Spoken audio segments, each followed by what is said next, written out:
ಧರ್ಮ ಭೇದ ಭಾವ ಇದ್ದ ಜನ ಒಂದಾಗಿ ಹೋರಾಟ ಮಾಡಿದ್ದು ನಮ್ಮ ಇತಿಹಾಸ. ಆದರೆ ಅದನ್ನು ಬಿಟ್ಟು ಏನು ಮಾಡ್ತಿದ್ದೀವಿ ಅಥವಾ ಮುಚ್ಚಿಡೋ ಪ್ರಯತ್ನ ಏನು ಮಾಡ್ತಿದ್ವಿ ನಂಗೆ ಗೊತ್ತಿಲ್ಲ. ನೀವೆಲ್ಲರೂ ಗೊತ್ತಿದ್ದೀವಿ, ಇಡೀ ರಾಜ್ಯಾದ್ಯಂತ ನಿಮ್ಮ ಚಟುವಟಿಕೆ ಇದೆ ಅಂತ ತುಂಬ ಸಂತೋಷ ಆಯಿತು. ನೀವಾದರೂ ಅವಕಾಶ ಸಿಕ್ಕಾಗ ಮಕ್ಕಳಿಗೆ ಹೇಳಕೊಡಿ, ದೊಡ್ಡವ್ರಿಗೆ ಹೇಳೋದ್ರಿಂದ ಉಪಯೋಗ ಇಲ್ಲ. ದೊಡ್ಡವ್ರ ಮನಸ್ಸಲ್ಲಿ ಏನೋ ಕೂತು ಬಿಟ್ಟಿರುತ್ತೆ, ಅದನ್ನು ನೀವು ಬದಲಾಯಿಸಲಿಕ್ಕೆ ಆಗೋದೇ ಇಲ್ಲ. ಮಕ್ಕಳು ಬಂದಿದ್ದಾರೆ ಅಂತ ಈ ವಿಷಯ ಪ್ರಸ್ತಾಪ ಮಾಡಿದೆ. ಆ ಮಕ್ಕಳನ್ನ ಕರ್ಕೊಂಡ್ಬಂದ ಶಿಕ್ಷಕರಿಗೆ ಧನ್ಯವಾದಗಳು.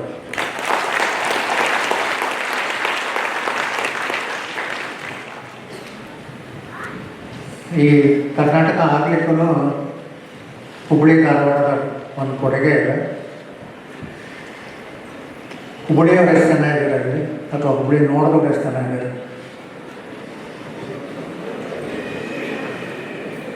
ನಿಮ್ಮ ದುರ್ಗದ ಬೈಲು ಅಂತಿದೆಯಲ್ಲ, ದುರ್ಗದ ಬೈಲಿಂದ ನಿಮ್ಮ ವಯಸ್ಸಿನ ವಿದ್ಯಾರ್ಥಿಗಳು ವಿದ್ಯಾರ್ಥಿಗಳ ಒಂದು ಮೆರವಣಿಗೆ ಬರುತ್ತೆ. ಕರ್ನಾಟಕ ಆಗಲೇಬೇಕು, ಯಾಕಂದ್ರೆ ಬೇಕೋ ಬೇಡವೋ ಅಂತ ಆಗಿನ ಆಡಳಿತ ಪಕ್ಷ ನಿರ್ಧಾರನೇ ತಗೊಳ್ಳೋದು. ವಿದ್ಯಾರ್ಥಿಗಳು ಮೆರವಣಿಗೆ ಬಂದಾಗ ಜನಸಾಮಾನ್ಯರು ಕೂಡ ಅದ್ರ ಜೊತೆ ಸೇರ್ಕೊತಾರೆ. ಕರ್ನಾಟಕ ಬೇಕೇ ಬೇಕು, ನೀವು ಮಾಡಲೇಬೇಕು, ಮುಂದಪ್ಪ ಹಾಕ್ಬೇಡಿ. ಆ ಎಲ್ಲ ಒತ್ತಡ ಪರಿಣಾಮವಾಗಿ ಆಗಿನ ಕರ್ನಾಟಕದ ಕಾಂಗ್ರೆಸ್ ನಾಯಕರು, ಅವರೇ ಆಡಳಿತ ಪಕ್ಷದವರು, ನಮ್ಮ ಕರ್ನಾಟಕ ಬೇಕು ಅಂತ ಧೈರ್ಯವಾಗಿ ಒಂದು ರೆಸಲ್ಯೂಷನ್ ಪಾಸ್ ಮಾಡಿದ್ರು. ದೆಹಲಿ ಮುಖ ನೋಡಿದೆ ಕರ್ನಾಟಕ ನನಗೆ ಬೇಕು ಅಂತ ಹೇಳಿದ್ದು ಪ್ರಾಯಶಃ ಮೊದಲನೇ ಹೆಜ್ಜೆ ಆಯಿತು. ನಂತರ ಆಯಿತು, ಕರ್ನಾಟಕ ಆಯಿತು, ಮೈಸೂರು ಆಯಿತು, ನಂತರ ಕರ್ನಾಟಕ ಅಂತ ಹೆಸರಾಯಿತು. ಈ ವಿದ್ಯಾರ್ಥಿಗಳನ್ನು ಕರ್ಕೊಂಡ್ಬಂದವ್ರು ಯಾರು? ಕರ್ನಾಟಕ ವಿದ್ಯಾರ್ಥಿ ಪರಿಷತ್, ಅಖಿಲ ಕರ್ನಾಟಕ ವಿದ್ಯಾರ್ಥಿ ಪರಿಷತ್ ಅಂತ ಒಂದು ಸಂಸ್ಥೆ ಸ್ಥಾಪನೆ ಮಾಡಿ, ಇದೇ ಥರ ಪ್ರತಿಯೊಂದು ಜಿಲ್ಲೆನಲ್ಲೂ ಹೋಗಿ ನಾವು ಯಾಕೆ ಕರ್ನಾಟಕದ ಭಾಗ ಆಗಬೇಕು, ನಾವು ಬೇರೆ ರಾಜ್ಯಕ್ಕೆ ಹೋದರೆ ಏನು ಸಮಸ್ಯೆ ಆಗುತ್ತೆ, ನಾವೇನು ಕಳ್ಕೊಳ್ತೀವಿ ಅಂತ ಮನವರಿಕೆ ಮಾಡಿಕೊಟ್ಟು ವಿದ್ಯಾರ್ಥಿಗಳ ಒತ್ತಡದಿಂದ ಕರ್ನಾಟಕ ಆಯಿತು, ನಂತರ ನನ್ನಿಂದಾಯಿತು ನಿನ್ನಿಂದಾಯಿತು ಅಂತ ಹೇಳ್ಕೊಳ್ಳೋದಾಗ ಮುಂದಕ್ಕೆ ಬಂದರೆ ಆ ಮಾತು ಬೇರೆ. ಈ ಅಖಿಲ ಭಾರತ ಕನ್ನಡ ವಿದ್ಯಾರ್ಥಿ ಪರಿಷತ್ ಸ್ಥಾಪನೆ ಮಾಡಿ ಮುಖ್ಯವಾಗಿ ಈ ಐತಿಹಾಸಿಕ ಹುಬ್ಬಳ್ಳಿ ಮೆರವಣಿಗೆಯನ್ನು ಆರಂಭ ಮಾಡಿ ಒಂದು ಕರ್ನಾಟಕ ಆಗಲಿಕ್ಕೆ ಕಾರಣ ಆದವರು ನನ್ನ ತಂದೆ ಅನ್ನದಾನಯ್ಯ ಪುರಾಣಿಕ್.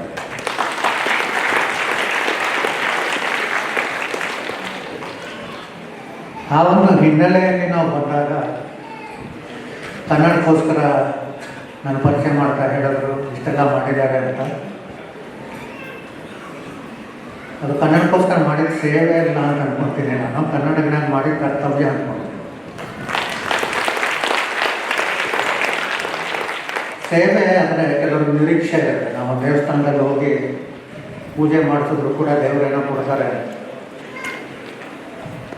ಕನ್ನಡಕ್ಕೋಸ್ಕರ ಮಾಡಬೇಕು ಅಂದಾಗ ಕರ್ತವ್ಯ ಅಂತ ಮಾಡಿ ನೋಡಿ, ನೀವು ಏನೇ ನಿರೀಕ್ಷೆ ಇಟ್ಕೊಡೋದು. ಗುರುತಿಸಿದ್ರೂ ಪರವಾಗಿಲ್ಲ, ಗುರುತಿಸಿದ್ರೂ ಪರವಾಗಿಲ್ಲ, ಜನ ಉಪಯೋಗಿಸ್ತಾರಲ್ಲ ಅದು ಮುಖ್ಯ.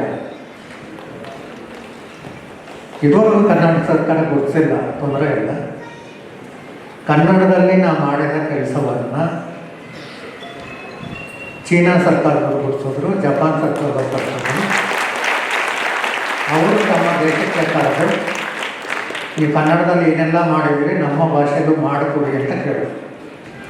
ಇವತ್ತು ಚೀನಾದಲ್ಲಿ ಚೀನಾ ಭಾಷೆಯಲ್ಲಿ ಏನೆಲ್ಲ ನಡೀತಾ ಇದೆ, ಜಪಾನ್ನಲ್ಲಿ ಜಪಾನ್ ಭಾಷೆಯಲ್ಲಿ ಏನೆಲ್ಲ ನಡೀತಾ ಇದೆ, ಅದು ಕೂಡ ನಾನೇ ಮಾಡಿಕೊಟ್ಟೆ.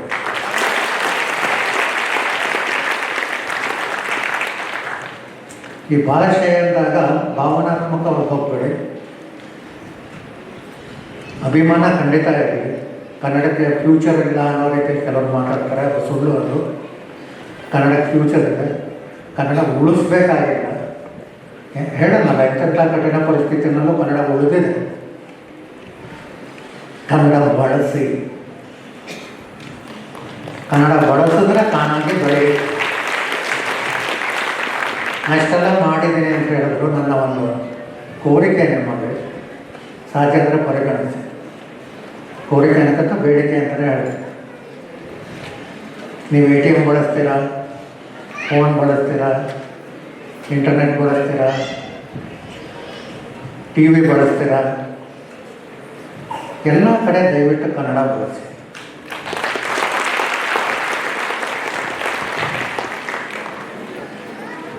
ಏನಾಗ್ತಿದೆ, ATM ಕನ್ನಡ ತರೋದಕ್ಕೆ 2 ವರ್ಷ ಕಷ್ಟಪಡಬೇಕಾಗಿದೆ.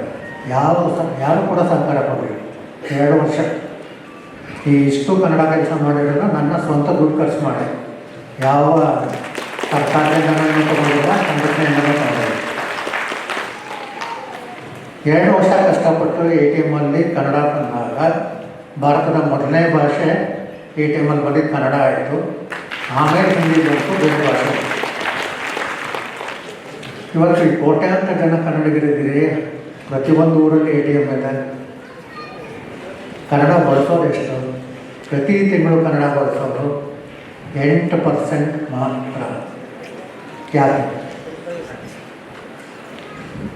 ನೀವು ಕನ್ನಡ ಬಳಸ್ತಾ ಹೋದಾಗ ಏನಾಗುತ್ತೆ, ಯಾರು ಬಳಸಲ್ಲ ಸರ್ ATM ಏನು ತೆಗೀತಾರೆ, ತೆಗ್ದಿದ್ದಾರೆ, ಕೆಲವು ಬ್ಯಾಂಕಲ್ಲಿ ಹಾಕಿ ತೆಗೆದು ಬಿಟ್ಟಿದ್ದಾರೆ, ಬೇರೆ ಭಾಷೆ ಹಾಕ್ಕೊಂಡ್ರೆ ಹಾಗಾಗ್ಬಿಡೋದು. ಕಾಲ್ ಸೆಂಟರ್ ನಿಮ್ಗೆ ಸಿಟ್ಟು ಬಂದಿರುತ್ತೆ, ಅಮೆಝಾನ್ ಮೇಲೋ, ಏರ್ಟೆಲ್ ಮೇಲೋ, ಜಿಯೋ ಮೇಲೋ, ಯಾವ್ದ್ರ ಮೇಲೋ ಸಿಟ್ಟು ಬಂದಿರುತ್ತೆ. ಫೋನ್ ಮಾಡ್ತೀರಿ, ಕನ್ನಡ ಮಾತಾಡೋದು ಕೊಡಿ ಅಂತ ಕೇಳಿ, ಕನ್ನಡದಲ್ಲೇ ಮಾತಾಡಿ. ಅವ್ರು ಇರೋದೇ ಕನ್ನಡದಲ್ಲಿ ಮಾತಾಡೋದು. ನಾವು ಕೇಳಲ್ಲ, ನಾವು ಬರದೇ ಇರೋ ಹಿಂದಿಲಿ ಮಾತಾಡೋಕ್ಕೆ ಹೋಗ್ತೀವಿ, ಬರದೇ ಇರೋ ಇಂಗ್ಲೀಷಲ್ಲಿ ಮಾತಾಡ್ತೀವಿ, ಕನ್ನಡ ಮಾತ್ರ ಕೇಳೋದು.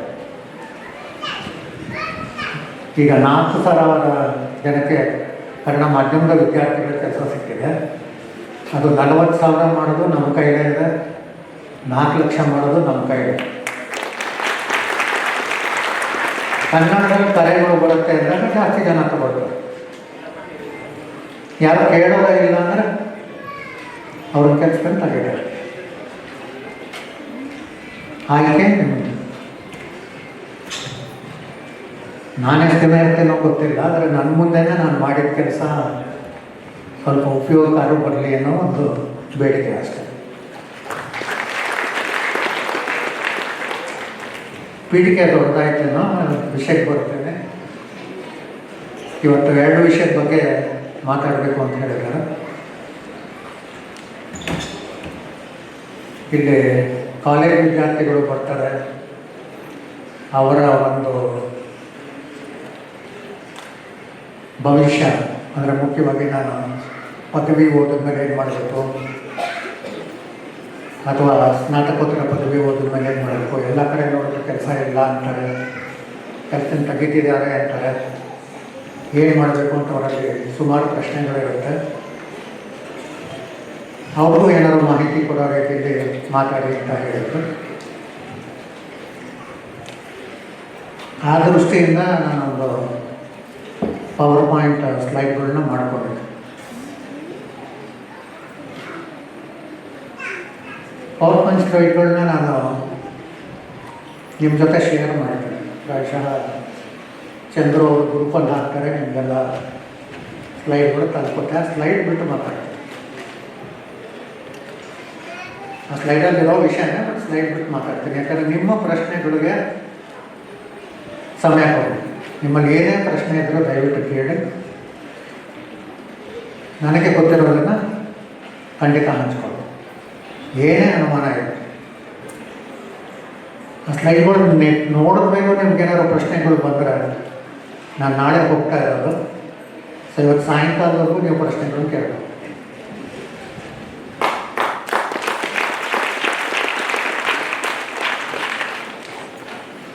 ಈ ಆರ್ಟಿಫಿಷಿಯಲ್ ಇಂಟೆಲಿಜೆನ್ಸ್ ಅಂದ ತಕ್ಷಣ ತುಂಬ ಗೊಂದಲಗಳಿದೆ. ಇದೇನೋ ಒಂದು ಹೊಸ ತಂತ್ರಜ್ಞಾನ ಬಂದ್ಬಿಟ್ಟಿದೆ,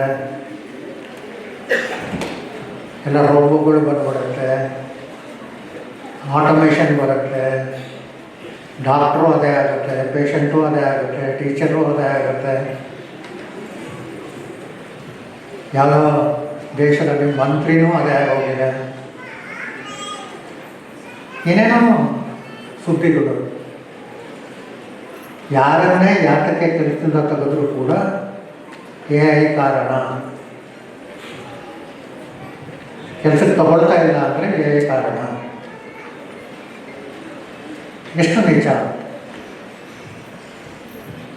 ಆರ್ಟಿಫಿಷಿಯಲ್ ಇಂಟೆಲಿಜೆನ್ಸ್ ಇವತ್ತಿನದಲ್ಲ. ಸಂಕ್ಷಿಪ್ತವಾಗಿ ಹೇಳಬೇಕು ಅಂದರೆ ಅದೆಲ್ಲ ಇದೆ, ಸ್ಲೈಡ್ಸಲ್ಲಿದೆ. 1950 ದಶಕದಲ್ಲಿ ಕೆಲವು ಸಮಾನ ಮನಸ್ಕ ಜನ ಒಂದು ಸಭೆ ಸೇರ್ತಾರೆ. ಇದತ್ರ ಒಂದು ಸಭೆ ನಾನು ಮಾತಾಡ್ತಾರೆ 1950. ಅವಾಗ ಮೇನ್ ಫ್ರೇಮ್ ಕಂಪ್ಯೂಟರ್ಗಳ ಕಾಲ. ಇಂಟರ್ನೆಟ್ ಇರಲಿಲ್ಲ, ಲ್ಯಾಪ್ಟಾಪ್ ಇರಲಿಲ್ಲ, ಒಂದಕ್ಕೊಂದು ಕನೆಕ್ಟ್ ಮಾಡೋಕ್ಕೆ ಲ್ಯಾಂಡ್ ನೆಟ್ವರ್ಕ್ ಇರಲಿಲ್ಲ, ಡಾಟಾಬೇಸ್ ಇರಲಿಲ್ಲ, ಏನೂ ಇಲ್ಲ. ಮಾತಾಡ್ತಾ ಮುಂದೆ ಯಾವತ್ತಾದರೂ ಒಂದು ದಿನ ಒಂದು ಕಂಪ್ಯೂಟರ್ಗೆ ಕನೆಕ್ಟ್ ಮಾಡೋಕ್ಕಾದರೆ, ಅವ್ರಿಗೂ ಆದರೆ ಅಂತ, ಹೇಗೆ ಏನೋ ಗೊತ್ತಿಲ್ಲ, ಏನಾದರೂ ಅಕಸ್ಮಾತ್ ಆದರೆ ನಮ್ಮ ನರಮಂಡಲ ವ್ಯವಸ್ಥೆ ಇದೆಯಲ್ಲ, ಮನುಷ್ಯನ ನರಮಂಡಲ ವ್ಯವಸ್ಥೆ, ನ್ಯೂರಲ್ ಸಿಸ್ಟಮ್ ಅಂತೀವಿ, ಆ ರೀತಿಯಾಗಿ ಒಂದು ಸಿಸ್ಟಮ್ ಕ್ರಿಯೇಟ್ ಮಾಡಬಹುದಾ? ಹಾಗೇನಾದರೂ ಕಂಪ್ಯೂಟರ್ಗಳನ್ನ ಕನೆಕ್ಟ್ ಮಾಡಿದ್ರೆ ನಮ್ಮ ಮೆದುಳು ಹೇಗೆ ಯೋಚನೆ ಮಾಡೋಕ್ಕಲ್ಲ, ಅದು ಕೂಡ ಅದೇ ರೀತಿ ಯೋಚನೆ ಮಾಡಬಹುದಾ? ಇದು ಒಂದು ಚರ್ಚೆ ಅಷ್ಟೇ. ಹೇಗೆ, ಏನು, ಸಾಧ್ಯನಾ ಇಲ್ವಾ ಯಾರಿಗೂ ಗೊತ್ತಿಲ್ಲ, ಇದೊಂದು ಚರ್ಚೆ ನಡೆದಿದೆ. ಹ್ಯೂಮನ್ ಇಂಟೆಲಿಜೆನ್ಸ್ಗೆ ಪರ್ಯಾಯವಾಗಿ ಒಂದು ಪದ ಆರ್ಟಿಫಿಷಿಯಲ್ ಇಂಟೆಲಿಜೆನ್ಸ್ ಅಂತ ಉಪಯೋಗಿಸ್ತೀವಿ. ಈ ಆರ್ಟಿಫಿಷಿಯಲ್ ಇಂಟೆಲಿಜೆನ್ಸ್ ಡೆಫಿನೇಷನ್ ಎಲ್ಲೇ ನೋಡಿ, ಆರ್ಟಿಫಿಷಿಯಲ್ ಆಗಿ ಇಂಟೆಲಿಜೆನ್ಸ್ ಕ್ರಿಯೇಟ್ ಮಾಡ್ತೀವಿ ಅಂತ ಹೇಳೂ ಇಲ್ಲ. ಹೀಗಾಗಿ ಈ ಕೃತಕ ಬುದ್ಧಿ, ಕೃತಮ ಬುದ್ಧಿ, ಯಂತ್ರ ಬುದ್ಧಿ ಅಂತ ನಾನು ಬಳಸ್ತಾರೆ. ಬುದ್ಧಿ ನೀವು ಕ್ರಿಯೇಟ್ ಮಾಡೋಕ್ಕಾಗಲ್ಲ. ಕಂಪ್ಯೂಟರ್ ವ್ಯವಸ್ಥೆನಲ್ಲಿ ನೀವು ಬುದ್ಧಿ ಕ್ರಿಯೇಟ್ ಮಾಡಬೇಕಾದ್ರೆ ಸಾಫ್ಟ್ವೇರ್ಗಾರು ಬುದ್ಧಿ ಇರಬೇಕು, ಡಾಟಾಬೇಸ್ಗಾರು ಇರಬೇಕು, ನೆಟ್ವರ್ಕ್ಗಾರು ಇರಬೇಕು, ಇಲ್ಲ ನೀವು ಬರೆದ ಪ್ರೋಗ್ರಾಮ್ಗಾರು ಇರಬೇಕು. ಆ ಬುದ್ಧಿವಂತ ನೆಟ್ವರ್ಕು, ಆ ಬುದ್ಧಿವಂತ ಪ್ರೋಗ್ರಾಮು, ಬುದ್ಧಿವಂತ ಹಾರ್ಡ್ವೇರು ಮುಂದೆ ಯಾವತ್ತೋ ಬರ್ಬೋದು, ಈಗಂತೂ ಇಲ್ಲ. ಹೀಗಾಗಿ ಬುದ್ಧಿ ಕ್ರಿಯೇಟ್ ಮಾಡ್ತೀವಿ, ಆ ಬುದ್ಧಿ ಸೂಪರ್ ಇಂಟೆಲಿಜೆನ್ಸ್ ಆಗುತ್ತೆ, ಮನುಷ್ಯನಿಗಿಂತ ಬುದ್ಧಿವಂತ ಆಗುತ್ತೆ. ಇದೆಲ್ಲ ಒಂದು ಹ್ಯಾಲುಸಿನೇಷನ್. ವಿಪರೀತ ಯೋಚನೆ ಮಾಡಿದಾಗ ವಿಪರೀತ ಕಲ್ಪನೆಗಳು ಬರುತ್ತೆ. ವಾಸ್ತವ ಏನು? ನಾನೊಂದು ಎಕ್ಸಾಂಪಲ್ ಕೊಡ್ತೇನೆ. ಎಲ್ಲರೂ ಪೋಸ್ಟ್ ಆಫೀಸ್ ನೋಡಿರ್ತಾರೆ ಅಲ್ವ? ಪೋಸ್ಟ್ ಆಫೀಸಲ್ಲಿ ಏನಾಗುತ್ತೆ? ಎಲ್ಲ ಕಡೆಯಿಂದ ಬಂದ ಪೋಸ್ಟ್ಗಳು ಪೋಸ್ಟ್ ಆಫೀಸಿಗೆ ಮೊದಲು ಬರುತ್ತೆ. ಬೇರೆ ಬೇರೆ ಊರಿರ್ಬೋದು ಅಥವಾ ಅದೇ ಊರಿರ್ಬೋದು, ಆ ಎಲ್ಲ ಪೋಸ್ಟು ಆ ಒಂದು ಪೋಸ್ಟ್ ಆಫೀಸಿಗೆ ಬರುತ್ತೆ. ನಂತರ ಏನು ಮಾಡ್ತಾರೆ? ಹಾಗೆ ಅಂತ ಹಂಚಕ್ಕಾಗಲ್ಲ. ಯಾವ ವಿಳಾಸಕ್ಕೆ ಹೋಗಬೇಕು, ವಿಳಾಸ ಸರಿಯಾಗಿದೆಯಾ ಇಲ್ವಾ, ಸರಿಯಾಗಿ ಪೋಸ್ಟ್ ಅಂಟಿಸಿದಾರ ಇಲ್ವಾ ಅಂತ ಯಾರೋ ಒಬ್ಬರು ನೋಡಬೇಕು. ಅದನ್ನು ಸಪ್ರೇಟ್ ಮಾಡೋದು ಸುಲಭ ಇಲ್ಲ. ಯಾಕಂದರೆ ಕೆಲವು ಪಾರ್ಸಲ್ ಇರುತ್ತೆ, ಕೆಲವು ಪೋಸ್ಟ್ ಕಾರ್ಡ್ ಇರುತ್ತೆ, ಕೆಲವು ಕವರ್ ಇರುತ್ತೆ. ಎಲ್ಲವೂ ಒಬ್ಬ ಪೋಸ್ಟ್ ಮೇಲೆ ತೊಗೊಂಡೋಗ್ಲಿಕ್ಕಾಗಲ್ಲ. ಸೊ ಸ್ಪೀಡ್ ಪೋಸ್ಟ್ ತೊಗೊಂಡವರು ಸ್ಪೀಡ್ ಪೋಸ್ಟ್ ಕೊಡಬೇಕು, ಪಾರ್ಸಲ್ ತೊಗೊಂಡವ್ರಿಗೆ ಪಾರ್ಸಲ್ ಕೊಡಬೇಕು, ಈ ಕಾರ್ಡು ಕವರು ತೊಗೊಂಡವ್ರಿಗೆ ಕಾರ್ಡು ಕವರ್ ಕೊಡಬೇಕು. ಇದು ಮಾಡದೆ ಹೋಗಿದ್ರೆ ಪೋಸ್ಟ್ ಆಫೀಸಲ್ಲಿ ಏನಾಗುತ್ತೆ? ರಾಶಿಗಟ್ಟಲೆ ಪೋಸ್ಟ್ ಬರ್ತಾ ಇರುತ್ತೆ, ಒಂದು ಕಡೆ ಬೀಳ್ತಾ ಇರುತ್ತೆ. ಎಲ್ಲಿಗೆ ತೊಗೊಂಡು ಹೋಗಬೇಕು, ಯಾರು ತೊಗೊಂಡು ಹೋಗಬೇಕು ಒಂದು ಗೊತ್ತಿಲ್ಲ. ಯಾರು ಫ್ರೀ ಇದ್ದಾರೆ ಕೈಗೆ ಬಂದಿದ್ದು ತೊಗೊತಾರೆ, ಹಂಚಲಿಕ್ಕೆ ಹೋಗ್ತಾರೆ. ಸೊ ಒಂದು ಪೋಸ್ಟ್ ಈ ಸಭಾಂಗಣಕ್ಕೆ ಬಂದಿರುತ್ತೆ, ಇನ್ನೊಂದು 10 ಕಿಲೋಮೀಟ್ರ್ ದೂರ ಇರುತ್ತೆ. ದಿನಕ್ಕೆ ಎಷ್ಟು ಹಂಚ್ಬೋದು? 2-3. ಆಗಲೇ ಹೋದರೆ ಹಾಗೆ ಉಳಿತಾವೆ. ಮತ್ತೆ ಮರುದಿವಸ ಇನ್ನಷ್ಟು ಪೋಸ್ಟ್ ಕೊಡುತ್ತೆ, ಹಾಗೆ ಹೊಡಿಯುತ್ತೆ. ಇನ್ನು ಹೇಗೆ ಸರಿಪಡಿಸೋದು? ಸೊ ಪೋಸ್ಟ್ ಆಫೀಸ್ನಲ್ಲಿ ಈಗಾಗಲೇ ನಡೀತಿದೆಯಲ್ಲ, ಪೋಸ್ಟ್ ಬರುತ್ತೆ, ಆ ಪೋಸ್ಟ್ ಬದಲು ಡಾಟಾ ಅಂತ ಅನ್ಬೋದು. ಡಾಟಾ ನಿಮ್ಮ ಮೊಬೈಲ್ ಫೋನ್ ಇರ್ಬೋದು, ಕಂಪ್ಯೂಟರ್ ಇರ್ಬೋದು, ಇಂಟರ್ನೆಟ್ ಇರ್ಬೋದು, ಇಮೇಜ್ ಇರ್ಬೋದು, ಆಡಿಯೋ ಇರ್ಬೋದು, ವಿಡಿಯೋ ಇರ್ಬೋದು, ಎಲ್ಲ ರೀತಿಯ ಡಾಟಾ ಒಂದು ಕಡೆ ಬರುತ್ತೆ. ಆ ಡಾಟಾ ಸರಿ ಇದೆಯಾ ಇಲ್ವಾ ಅಂತ ಒಬ್ಬರು ಚೆಕ್ ಮಾಡ್ತಾರೆ. ಯಾವ ಡಾಟಾ ಎಲ್ಲಿಗೆ ಹೋಗಬೇಕು ಅಂತ ಅವರು ಅದನ್ನು ಕ್ಲಾಸಿಫೈ ಮಾಡ್ತಾರೆ. ಆ ಚೆಕ್ ಮಾಡೋದು, ಕ್ಲಾಸಿಫೈ ಮಾಡೋದು, ಅದನ್ನ ಡಾಟಾ ಅನಲಿಸ್ಟ್ ಅಂತ ಹೇಳಿ ಕರೀತೀವಿ. ಆ ಡಾಟಾ ಅನಲಿಸ್ಟ್ ಆಗಲಿಕ್ಕೆ ನೀವೇನು ಕಂಪ್ಯೂಟರ್ ಸೈನ್ಸ್ ಇಂಜಿನಿಯರ್ ಆಗಬೇಕಾಗಿಲ್ಲ. ಎನಿ ಡಿಗ್ರಿ ಸಾಕು, ಕೆಲಸ ಸಿಗುತ್ತೆ. ಎರಡನೇ ಭಾಗ ಡೆಲಿವರಿ, ಅಂದರೆ ನೀವು ಅದನ್ನ ಕೊಟ್ಟು ಬನ್ನಿ ಅಂತ ಬೇರೆ ಬೇರೆಯವ್ರು ಕೊಟ್ಟಿದ್ರಿ, ಅವರು ಹೋಗಿ ತಲುಪಿಸ್ಬೇಕು. ಆ ಡೇಟಾನ ಎಲ್ಲಿಗೋ ಕಳಿಸ್ಬೇಕು. ಕಳಿಸಿದಾರ ಇಲ್ವಾ ಅಂತ ಬಿಟ್ಟು ನೋಡ್ಬೇಕು. ಕೆಲವರಿಗೆ ಹೋಗಿರ್ತಾರೆ ಮನೆ ಲಾಕ್ ಆಗಿರುತ್ತೆ, ಕೆಲವರಿಗೆ ಹೋಗಿರ್ತಾರೆ ರಾಂಗ್ ಅಡ್ರೆಸ್ ಅಂತಿರುತ್ತೆ, ಕೆಲವರು ತಗೊಳ್ಳಲ್ಲ ಅಂತಾರೆ, ಕೆಲವರು ಫೈನ್ ಕಟ್ಟಲ್ಲ ಅಂತಾರೆ, ಏನೋ ಒಂದು ಕಾರಣಕ್ಕೆ ವಾಪಸ್ ಬರುತ್ತೆ. ಸೊ ನೀವು ಕಳಿಸಿದ್ದೆಷ್ಟು, ಡೆಲಿವರಿ ಆಗಿದ್ದೆಷ್ಟು, ವಾಪಸ್ ಬಂದಿದ್ದೆಷ್ಟು, ಇದನ್ನು ಮ್ಯಾನೇಜ್ ಮಾಡೋದಕ್ಕೆ ಡಾಟಾ ಸೈಂಟಿಸ್ಟ್ ಅಂತ ಇರ್ತಾರೆ. ಇದು ಒಂದಿನ ಅಂದರೆ ಪರವಾಗಿಲ್ಲ, ಇಬ್ಬರು ಸೇರ್ಕೊಂಡು ಮಾಡೋದು. ಇಡೀ ಧಾರವಾಡದ ಮಾಡಬೇಕು ಅಂತ ಇರ್ತದೆ. ಅದಕ್ಕೊಂದು ಸಿಸ್ಟಮ್ ಇದೆ. ಯಾವ ಕಡೆಯಿಂದ ಡಾಟಾ ಬರುತ್ತೆ, ಯಾವ ಟೈಮಲ್ಲಿ ಬರುತ್ತೆ, ದಿನದ 24 ಗಂಟೆ ಡಾಟಾ ಬರುತ್ತೆ, ಅದನ್ನು ಹೇಗೆ ಅನಲೈಸ್ ಮಾಡಬೇಕು, ಹೇಗೆ ಅದನ್ನು ಡಿಸ್ಟ್ರಿಬ್ಯೂಟ್ ಮಾಡಬೇಕು, ಹೇಗೆ ಮಾನಿಟರ್ ಮಾಡಬೇಕು, ಈ ವ್ಯವಸ್ಥೆಯನ್ನು ಕ್ರಿಯೇಟ್ ಮಾಡೋಕ್ಕೆ ಡಾಟಾ ಇಂಜಿನಿಯರ್. ಇದು ಮೂರು: data analyst, data scientist, data engineer.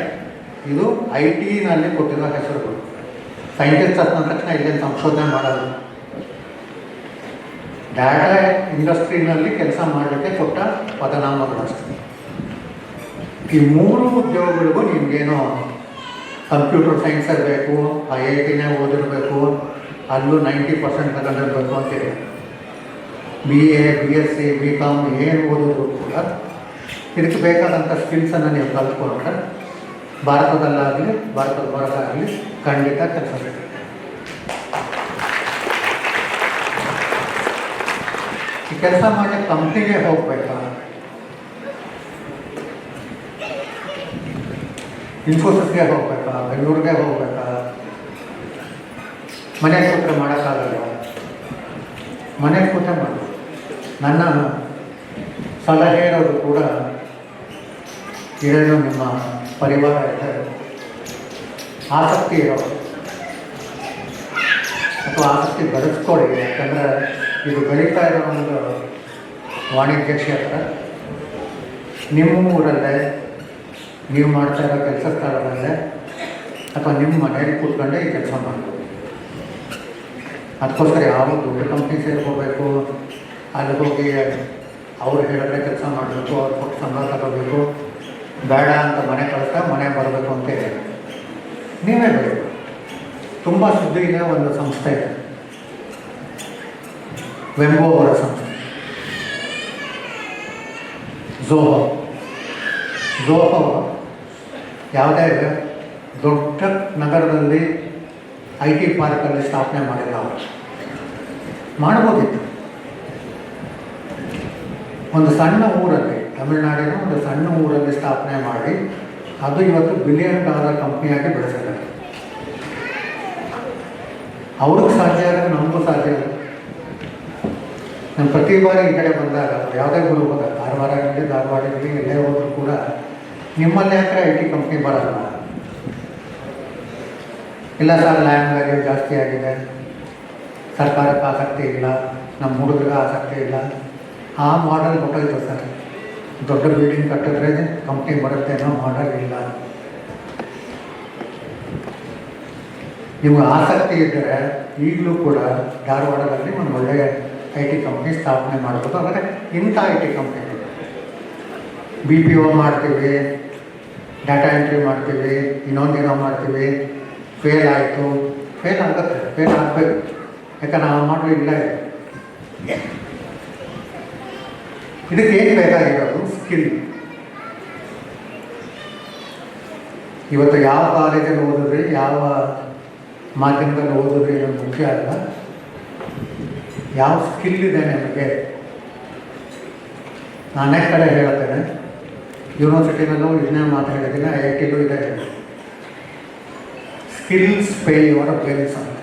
ನಿಮ್ಮ ಸ್ಕಿಲ್ಸ್ ಇದ್ದರೆ ನಿಮ್ಮ ಆದಾಯ, ಸ್ಕಿಲ್ಸ್ ಇದ್ದರೆ ನಿಮ್ಮ ಮನೆ, ಸ್ಕಿಲ್ಸ್ ಇದ್ದರೆ ನಿಮ್ಮ ಸಕ್ಸಸ್.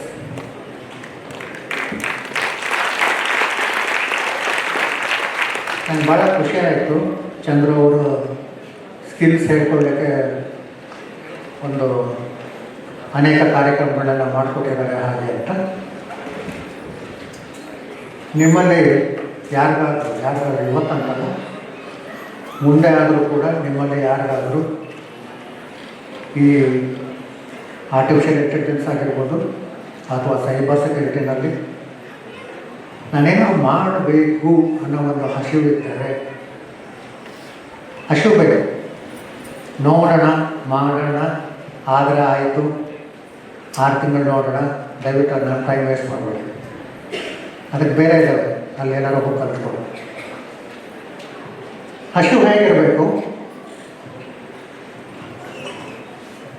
ಯಾವತ್ತೋ ಒಂದು ದಿನ ಒಬ್ಬ ಯೋಚನೆ ಮಾಡಿದ, ನಾನು ಚಂದ್ರನ ಮೇಲೆ ಹೋಗಿ ನಡಿಬೇಕು ಅಂತ. ಎಲ್ಲರೂ ನಕ್ಬಿಟ್ರು.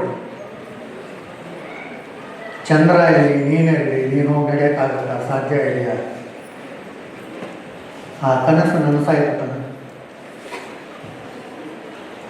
ಅಷ್ಟು ಸುಲಭ ಇಲ್ಲ. 50 ವರ್ಷ ಆಯಿತು ಮನುಷ್ಯ ಚಂದ್ರನ ಮೇಲೆ ನಡೆದು, 50 ವರ್ಷ ಆಯಿತು.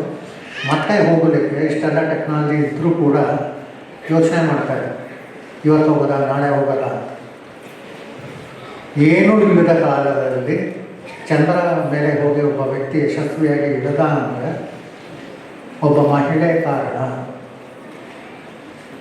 ನಾಸಾ ಸೈಂಟಿಸ್ಟ್ ಆಕೆ, ಬ್ಲ್ಯಾಕ್ ವುಮನ್ ಅಂತ ಆಕೆಗೆ ನಾನು ತುಂಬ ಹೀನಾಯವಾಗಿ ನೋಡ್ತಾ ಇತ್ತು. ಆಕೆ ಕಂಪ್ಯೂಟರ್ ಬಳಸಲಿಲ್ಲ, ಗಣಿತವನ್ನು ಬಳಸಿ ಹೇಗೆ ಹೋದರೆ ನೀವು ಚಂದ್ರನ ಮೇಲೆ ಲ್ಯಾಂಡ್ ಆಗ್ತೀರಿ, ವಾಪಸ್ ಬರ್ತೀರಿ ಅನ್ನೋದನ್ನು ಪ್ರೂವ್ ಮಾಡೋದು. ಆಕೆ ಅದನ್ನು ಮಾಡದೆ ಹೋಗಿದ್ರೆ ನಾವು ಚಂದ್ರನ ಮೇಲೆ ಹೋಗ್ಲಿಕ್ಕೆ ಸಾಧ್ಯನೇ ಇಲ್ಲ. ಬೇಕು. ನೀವೊಂದು ಕಂಪ್ನಿ ಶುರು ಮಾಡ್ತೀನಿ IT-ನಲ್ಲಿ ಅಥವಾ AI-ನಲ್ಲಿ, ಸೈಬರ್ ಸೆಕ್ಯೂರಿಟಿನಲ್ಲಿ ಅಂದರೆ 5 ವರ್ಷದಲ್ಲಿ ನಿಮ್ಮ ವ್ಯವಹಾರ ಎಷ್ಟಿರಬೇಕು? ಸರ್ಕಾರ ದುಡ್ಡು ಕೊಟ್ಟರೆ ಮಾಡ್ತೀನಿ, ಅಥವಾ ನಮ್ಮ ಸರ್ ಅಂತ ಶ್ರೀಮಂತರು ಇನ್ವೆಸ್ಟ್ ಮಾಡಿದ್ರೆ ಮಾಡ್ತೀನಿ, ನಡೆಯಲ್ಲ. ಕಂಪ್ನಿಗಳು ಆ ಥರ ನಡೆಯಲ್ಲ. ಯಾರೋ ಆರ್ಡರ್ ತಂದು ಕೊಟ್ಟರೆ ಮಾಡ್ತೀನಿ. ಇದೇ ಅಂದರೆ ಯಾರೋ ಅಡುಗೆ ಮಾಡಿ ನನ್ನ ಊಟಕ್ಕೆ ಕರೀರಿ. ನವೋದ್ಯಮ ಅನ್ನೋದು ಆ ಥರ ಇದೆ. 24 hours ನೀವು ಕೆಲಸ ಮಾಡೋದು, ಅದು ಬಿಟ್ಟು ಬೇರೆ ಏನು ಯೋಚನೆ ಮಾಡಬೇಕು. ಹೊರಗೆ ನಡೀತಾ ಇರುತ್ತೀರಲ್ಲ, ರಾಜಕಾರಣಿಗಳು, ಜಗಳಗಳು, ವಿವಾದಗಳು, ಅದರಿಂದೇ ನಮ್ಮ ಹೊಟ್ಟೆ ನಡೆಯಲ್ಲ. ಆ ಹಸಿವು ನಿಮಗಿದ್ದರೆ ಖಂಡಿತ ನಾವು ನಿಮ್ಮ ಪರಸ್ಪರ ಗ್ರೂಪ್ಗೆ ವೈಯಕ್ತಿಕವಾಗಿ ಸಹಾಯ ಮಾಡಿ.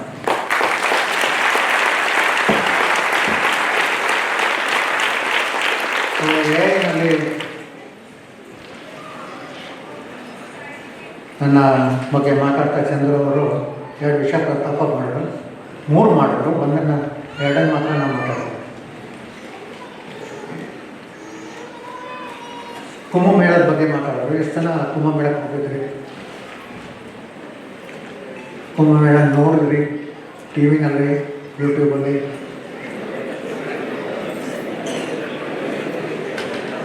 ಒಳ್ಳೆ ಕೇಳಿದ್ರೋ ಕೆಟ್ಟ ಕೇಳಿದ್ರೋ ಗೊತ್ತಿಲ್ಲ, ಬಟ್ ಕುಂಭಮೇಳ ಅಂತ ನೋಡಿರ್ತಾರೆ. ಆಯಿತಾ? ಈ ಆರ್ಟಿಫಿಷಿಯಲ್ ಇಂಟೆಲಿಜೆನ್ಸನ್ನು, ಸೈಬರ್ ಸೆಕ್ಯೂರಿಟಿಯನ್ನು ಕುಂಭಮೇಳದಲ್ಲಿ ಬಳಸಿದ್ವಿ. ಅದರ ಬಗ್ಗೆ ನಾನು ತುಂಬ ವಿಸ್ತಾರವಾಗಿ ಮಾತಾಡಿದ್ದು ಆಲ್ ಇಂಡಿಯಾ ರೇಡಿಯೋಲಿ ಬಂತು, ಮತ್ತು ದೂರದರ್ಶನ್ ಕೂಡ ಆ ಪ್ರೋಗ್ರಾಮ್ ಹಾಕ್ಕೊಂಡಿದ್ರು. ನಿಮಗೆ ಯೂಟ್ಯೂಬಲ್ಲಿ ಸಿಗ್ಬೋದು. ಆಲ್ ಇಂಡಿಯಾ ರೇಡಿಯೋ ಕರ್ನಾಟಕ ಮತ್ತು ದೂರದರ್ಶನಲ್ಲಿ ಹೋಗಿ ಹುಡುಕಿದ್ರೆ ಯೂಟ್ಯೂಬ್ ಪ್ರೋಗ್ರಾಮ್ ಸಿಗ್ಬೋದು. ಇಲ್ಲಿ 2-3 ವಿಷಯಗಳನ್ನು ಮಾತ್ರ ನಾನು ಪ್ರಸ್ತಾಪ ಮಾಡ್ತೇನೆ. ಯಾಕಂದರೆ ನಿಮ್ಮಲ್ಲಿ ಭಾಳಷ್ಟು ಜನ ನಾನು ಸೇರಿಕೊಂಡು ಮುಂದೆ ಮಾತಾಡೋ ಸಿದ್ದು ಅವರಿಂದ ಕಲಿಯೋಣ ಅಂತ ಕಾಯ್ತಾ ಇದ್ದೀವಿ. ಅವ್ರ ಸಮಯ ತಗೊಳ್ಳೋಕ್ಕೂ ಕರೆಯಲ್ಲ. ಹೀಗಾಗಿ 2-3 ವಿಷಯ ಮಾತ್ರ ಮಾತಾಡೋದು. ಕುಂಭಮೇಳಕ್ಕೆ ಇಷ್ಟು ಕೋಟಿ ಜನ ಬಂದರು ಅಂತ ಹೇಗೆ ಹೇಳ್ತೀವಿ? ಹೇಗೆ ಸಾಧ್ಯ? ಸುಮ್ಮನೆ ಆ ಸಂಖ್ಯೆ ಈ ಸಂಖ್ಯೆ ಎಲ್ಲ ಹೇಳ್ತಿದ್ದಾರೆ, ಇದಕ್ಕೆ ಪುರಾವೆ ಏನು? ಈ ಪ್ರಶ್ನೆ ನಿಮ್ಮಲ್ಲೂ ಇರ್ಬೋದು, ಹೋದವರಲ್ಲೂ ಇರ್ಬೋದು, ಅಥವಾ ಅದನ್ನು ವಿರೋಧದವರಲ್ಲೂ ಖಂಡಿತ ಇದೆ. ಕುಂಭಮೇಳಕ್ಕೆ ಹೋದವರಾದರೆ ಅಥವಾ ಕುಂಭಮೇಳದ ಬಗ್ಗೆ ವಿಡಿಯೋ ಮಾಡಿ ಹಾಕ್ತವರಾಗಿರ್ಬೋದು, ಗಮನಿಸಿದ್ದಾರೆ ಅಥವಾ ಗಮನಿಸಿಲ್ಲ ಗೊತ್ತಿಲ್ಲ. ಕುಂಭಮೇಳ ನೀವು ಪ್ರವೇಶ ಮಾಡೋ ಸಮಯದಲ್ಲಿ ಪ್ರಯಾಗ್ರಾಜಲ್ಲಿ ನಾನು ಹೇಳ್ತಾ ಇರೋದು, ಯಾರೋ ನಿಮ್ಮ ಆಧಾರ್ ಕಾರ್ಡ್ ತೋರಿಸಿ ID ತೋರಿಸಿ ಕ್ಯೂನಲ್ಲಿ ಬನ್ನಿ ಅಂತೇನೋ ಇಲ್ಲ. ನಿಮ್ಮ ಪಾಡಿಗೆ ನಿಮ್ಮ ಒಂದು ಕಡೆ ಹೋಗ್ತೀವಿ. ಆ ಮಹಾದ್ವಾರದಲ್ಲೇ ಅಥವಾ ಪ್ರವೇಶ ದ್ವಾರದಲ್ಲೇ ನಾವು ಕ್ಯಾಮರಾಗಳನ್ನು ಹಾಕಿದ್ವಿ. ಅದು ನಿಮ್ಮ ಫೇಶಿಯಲ್ ರೆಕಗ್ನಿಷನ್ ಸಾಫ್ಟ್ವೇರ್ ಅಂದರೆ ಅದು ಕೂಡ ಒಂದು ಆರ್ಟಿಫಿಷಿಯಲ್ ಇಂಟೆಲಿಜೆನ್ಸ್. ಅದು ನಿಮ್ಮ ಮುಖದ ಒಂದು ಚಿತ್ರವನ್ನು ತಗೊಳ್ಬೇಕು. ನೀವು ಕುಂಭಮೇಳದಲ್ಲಿ 10 ಸಲ ಬಂದು ಹೋಗಿ ಅದು ಒಂದೇ ಸಲ ಬಂದ್ರಿ ಅಂತ ರೆಕಾರ್ಡ್ ಮಾಡುತ್ತೆ.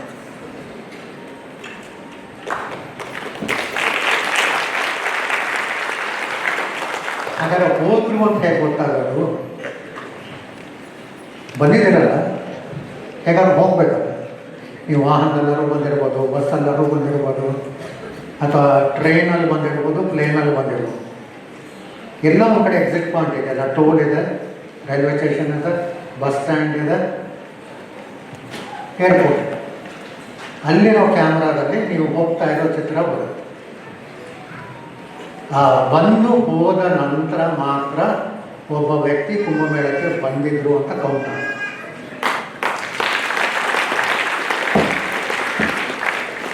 60 ಕೋಟಿ ಜನ ಬಂದಿದ್ರು ಅಂದರೆ 60 ಕೋಟಿ ಜನ ಯುನೀಕ್ ಡಾಟಾಬೇಸ್ ಇದೆ. ಇನ್ನೂ ಅದರ ಬಗ್ಗೆ ಅನುಮಾನ ಕೊಡೋ ಪುಣ್ಯಾತ್ಮರು ಆ ಡಾಟಾಬೇಸ್ ನೋಡಿ ನೋಡ್ಬೋದು. ಇದು ಯಾರ ಸಲುವಾಗಿ ಮಾಡಿದ್ದಲ್ಲ, ಯಾರ ಸಲುವಾಗಿ ಮಾಡಿದ್ದಲ್ಲ. ಬಂದಿದ್ದೀರಿ, ಅಷ್ಟು ದೊಡ್ಡ ಪ್ರದೇಶ ಇದೆ, ನಿಮಗೇನಾದ್ರು ತೊಂದರೆ ಆಗ್ಬೋದು, ಆರೋಗ್ಯ ಕೆಡಬೋದು, ಅಥವಾ ನೀರಿನ ಇಲ್ಲದಾಗಲೇ ಏನೋ ಸಮಸ್ಯೆ ಆಗ್ಬೋದು, ಊಟದಲ್ಲಿ ವ್ಯತ್ಯಾಸ ಆಗ್ಬೋದು, ಏನೋ ಒಂದು ಆಗ್ಬೋದು. ನೀವು ಎಲ್ಲಿದ್ದೀರಿ ಅಂತ ಹೇಗೆ ಹೋಗ್ಬೋದು? ನಿಮ್ದು ID-ನೇ ಇಲ್ಲ. ಆಧಾರ್ ತೋರಿಸು, ಪ್ಯಾನ್ ಕಾರ್ಡ್ ತೋರಿಸು, ವೋಟರ್ ID ತೋರಿಸು ಅಂತ ಕ್ಯೂ ನಿಲ್ಲಿಸಿದ್ರೆ ಎಷ್ಟು ಜನಕ್ಕೆ ತೊಂದರೆ ಆಗುತ್ತೆ? ಯಾರಿಗೂ ಕೂಡ ತೊಂದರೆ ಆಗದ ರೀತಿಯಲ್ಲಿ ಆ ಇಡೀ ಕುಂಭಮೇಳ ಪ್ರದೇಶ 3,000 ಇಂಥ ಕ್ಯಾಮರಾಗಳನ್ನು ಹಾಕಿದೆ. 3,000 ಡೇ ಆ್ಯಂಡ್ ನೈಟ್. ಸುಮ್ಮನೆ ನೀರು ಇರೋದಾಗ್ಲೂ ತೊಂದರೆ ಆಯ್ತಾ ಇಲ್ವ ನೋಡೋದು, ದೋಣಿಗೆ ಹೋದ್ರೂ ನೋಡೋದು, ಊಟದ ಕಡೆಗೆ ಹೋದ್ರೂ ನೋಡೋದು, ಟಾಯ್ಲೆಟ್ಸ್ ಯೂಸ್ ಮಾಡಿದ್ರು ನೋಡೋದು, ಎಲ್ಲೇ ಹೋಗಲಿ ನಿಮಗೆ ತೊಂದರೆ ಆಗ್ತದೆ. ಪರಿಣಾಮ ಏನಾಯಿತು? ಎಷ್ಟೋ ಜನಕ್ಕೆ 1 ಲಕ್ಷದ ಮೇಲೆ ಟೆಂಟ್ಗಳು ಹಾಕಿದ್ರು ಕೂಡ ಜಾಗ ಸಿಕ್ಕಲಿಲ್ಲ. ನದಿ ದಡದಲ್ಲೇ ಮಲಗಿದ್ರು, ಬಂದ್ಬಿಟ್ಟಿದ್ದಾರೆ, ಜಾಗ ಇಲ್ಲ, ಏನು ಆಗಿದ್ದಾಗಲಿ ಅಂತ ನದಿ ದಡದಲ್ಲೇ ಮಲ್ಕೋದು. ಅವ್ರಿಗಾಗಲಿ ಬಂದು ಹೋದವ್ರಿಗಾಗಲಿ ಎಷ್ಟೋ ಜನ ಹೆಣ್ಮಕ್ಳು ಬಂದು ಹೋಗಿದ್ದಾರೆ, ವಿದೇಶಕ್ಕೆ ಬಂದು ಹೋಗಿದ್ದಾರೆ. ಯಾರಿಗಾದ್ರೂ ಒಬ್ಬರು ಕಳ್ಳತನ ಮಾಡಿದ್ರು, ಕಿರುಕುಳ ಕೊಟ್ಟರು, ಮಕ್ಕಳ ಅಪಹರಣ ಪ್ರಯತ್ನ ಮಾಡಿದ್ರು. ಒಂದು ಇನ್ಸಿಡೆಂಟ್, ಸ್ಟ್ಯಾಂಪ್ ಕೊಡಲಿಲ್ಲ, ಕಿಚಡಿ ಕೊಟ್ಟರು, ಎಲ್ಲ ಉತ್ತರ ಭಾರತದ ತಿಂಡಿ ಕೊಟ್ಟರು ಅಂತ ಬೈಕೊಂಡು ಒಂದು ಜನ ಯೂಟ್ಯೂಬ್ ಮಾಡಿದ್ದಾರೆ, ನೋಡಿ. ಹೋಟ್ಲಲ್ಲ ಸರ್ ಅದು, ಮನೆಗೆ 20 ಜನ ಬಂದರೆ ದೋಸೆ ಮಾಡೋಕ್ಕಾಗಲ್ಲ, ಆಗುತ್ತ. ಅವ್ರ ಕೈ ಏನಿದೆ ಅಂತ ಕೊಟ್ಟಿದ್ದಾರೆ. ನಿಮ್ಗೆ ಇಷ್ಟ ಇಲ್ಲ ಅಂದ್ರೆ ಹೋಗ್ತಿದೆ, ಅಲ್ಲಿ ಹೋಗಿ ತಿನ್ಬೋದು. ಕಿಚಡಿ ಯಾಕೆ ತಿನ್ನಬೇಕು? ಈ ಮೊಸರಲ್ಲಿ ಕಲ್ಲು ಹುಡುಕೋ ಪ್ರಯತ್ನಗಳಿಗೆ ಉತ್ತರ ಇಲ್ಲ. ಆದರೆ ಒಂದು ನಾನು ಭಾಳ ಖುಷಿಯಲ್ಲಿ ಹೇಳ್ಕೊಳ್ಳಿಕ್ಕೆ ಇಷ್ಟಪಡ್ತೇನೆ. ಊಟದಲ್ಲಿ ಏನೋ ಮಿಕ್ಸ್ ಮಾಡಿಬಿಟ್ರು,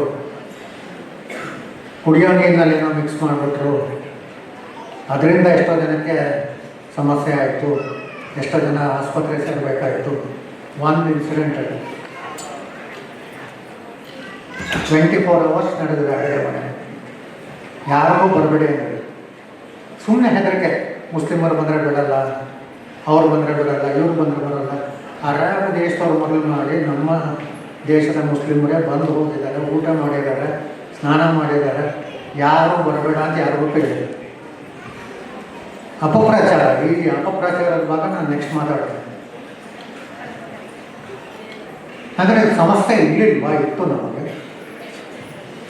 ಇಷ್ಟು ಜನ ಸೇರೋ ಕಡೆ ಅನ್ನೋದಾಗ ನಮ್ಮ ನೆರೆ ಹೊರೆ ದೇಶಗಳು ಸುಮ್ಮನಿರಲ್ಲ. ಯಾಕಂದ್ರೆ ಅವರು ಏನಾದ್ರು ಬರಬೇಕು ಅಂತ ಮಾಡ್ತಾರೆ, ಬರೋ ಉದ್ದೇಶ ಬೇರೆ. ಕುಂಭಮೇಳ ನಡೀತಾ ಇರೋ ಸಂಗಮ ಕ್ಷೇತ್ರ ನೀವು ಮತ್ತೆ ಇನ್ನೊಂದ್ಸಲ ಗೂಗಲ್ನಲ್ಲಿ ನೋಡಿ. 3 ಕಡೆ ನೀರಿದೆ, 1 ಕಡೆ ಭೂಮಿ. ಸೊ ನೀರಿನಿಂದ ಬಂದರೆ ಏನು ಮಾಡೋದು? ಬಾಂಬೆ ಎಕ್ಸಾಂಪಲ್ ಇದೆ. ಬಾಂಬೆನಲ್ಲಿ ಏನು ಭಯೋತ್ಪಾದಕ ದಾಳಿ ಆಯಿತು, ಅದೇ ರೀತಿ ಕುಂಭಮೇಳ ನಡೀಬೇಕಾದಾಗ ದೋಣಿಗಳಲ್ಲೋ ಅಥವಾ ಸ್ಕೂಬಾ ಇದನ್ನು ಅಂಡರ್ ವಾಟರ್ ಯಾರು ಗೊತ್ತಾಗದ ರೀತಿಯಲ್ಲಿ ನೀರಿನಲ್ಲಿ ಒಳಗಡೆ ಈಜ್ಕೊಂಡು ಬರ್ಬೋದಾಗಿತ್ತು. ಏನು ಬೇಕಾದ್ರೂ ಮಾಡಬಹುದು. ಅದನ್ನು ತಡೀಲಿಕ್ಕೆ, ಅಂತಹ ಹುಚ್ಚಾಟಗಳನ್ನು ತಡೀಲಿಕ್ಕೆ ನಮ್ಮ ಸೇನಾಪಡೆಗಳು, ಅವರ ಸಹಾಯಕಗಳ ಆ 3 ಕಡೆ ನದಿ ಇದೆಯಲ್ಲ, ಸಂಗಮ ಮತ್ತು ಗಂಗೆ, ಯಮುನೆ, ಆ ಇಡೀ ಭಾಗದಲ್ಲಿ ಅಂಡರ್ ವಾಟರ್ ಡ್ರೋನ್ಗಳನ್ನು ಬಳಸಿದ ಮೊದಲನೆಯ ದೇಶ ಭಾರತ. 24 hours ಕೆಲಸ ಮಾಡಿದೆ. ಆಕಾಶದಿಂದ ಬಂದರೆ ಏನು ಮಾಡೋದು? ಇದೆಲ್ಲ ನೋಡ್ತಾ ಇದ್ದೀವಲ್ಲ, ಡ್ರೋನಲ್ಲಿ ಬರ್ತಾರೆ. ಡ್ರೋನ್ ಬಂದು ಆತ್ಮಹತ್ಯೆ ಡ್ರೋನ್ ಅಂತೀವಿ, ಅದು ಬಂದು ಎಕ್ಸ್ಪ್ಲೋಡ್ ಆಗುತ್ತೆ, ಅಮಾಯಕರಿಗೆ ತೊಂದರೆ ಆಗುತ್ತೆ. ಯುಕ್ರೇನಲ್ಲಿ ನೋಡ್ತಾ ಇದ್ದೀವಿ, ಗಾಜಾದಲ್ಲಿ ನೋಡ್ತಾ ಇದ್ದೀವಿ. ಇಲ್ಲಿ ನಡೆದ್ರೆ ಏನು ಮಾಡೋದು? ಇದನ್ನು ತಡೆಯೋಕ್ಕೆ ವಾಯುಪಡೆಯವರ ಸಹಕಾರದಿಂದ ಸುಮಾರು 4 ಕಿಲೋಮೀಟರ್ ಎತ್ತರದಲ್ಲಿ ಹಾರೋ ಡ್ರೋನ್ಗಳನ್ನು ಹಾಕ್ತಿದೆ. 24 hours ಆ ಡ್ರೋನ್ಗಳು ನಮ್ಮ ರಕ್ಷಿಸ್ತದೆ. ಈ ರೀತಿಯಾಗಿ AI ಬಳಸ್ಕೊಂಡಿದ್ದೀವಿ, ಸೈಬರ್ ಸೆಕ್ಯೂರಿಟಿ ಬಳಸ್ಕೊಂಡಿದ್ದೀವಿ. ಇಷ್ಟೊಂದು ಜನ ಸೇರಿದ್ದಾರೆ. ಫೋನೇ ವರ್ಕ್ ಆಗಲ್ಲ ಅನ್ನೋ ಒಂದು ನಿದರ್ಶನ ಇದೆ. 550 ಮೊಬೈಲ್ ಟವರ್ಗಳನ್ನು ಹಾಕಿದ್ದೀವಿ. 550. ನಿಮ್ಮ ಧಾರವಾಡದಲ್ಲೇ ಅಷ್ಟೇ 550 ಮೊಬೈಲ್ ಟವರ್ ಇದೆ, 5G ಕನೆಕ್ಷನ್ ಇದೆ. ಆ ಒಂದು ದುರ್ಘಟನೆ ನಡೀತಲ್ಲ, ಪಾಪ ಮಲಗ್ದವ್ರ ಮೇಲೆ ಯಾರೋ ತುಳಿದು ಏನೋ ಆಯ್ತಲ್ಲ, ಆ ಲೈವ್ ವಿಡಿಯೋ ಮಾಡಿ ತೋರಿಸ್ತಾ ಇದ್ದಾನೆ ಯಾರೋ ಪುಣ್ಯಾತ್ಮ. ಇಂಟರ್ನೆಟ್ ಇಲ್ಲ ಅಂದರೆ ಲೈವ್ ವಿಡಿಯೋ ಹೆಂಗ್ರಿ ಮಾಡ್ತಿದ್ದೀರಿ?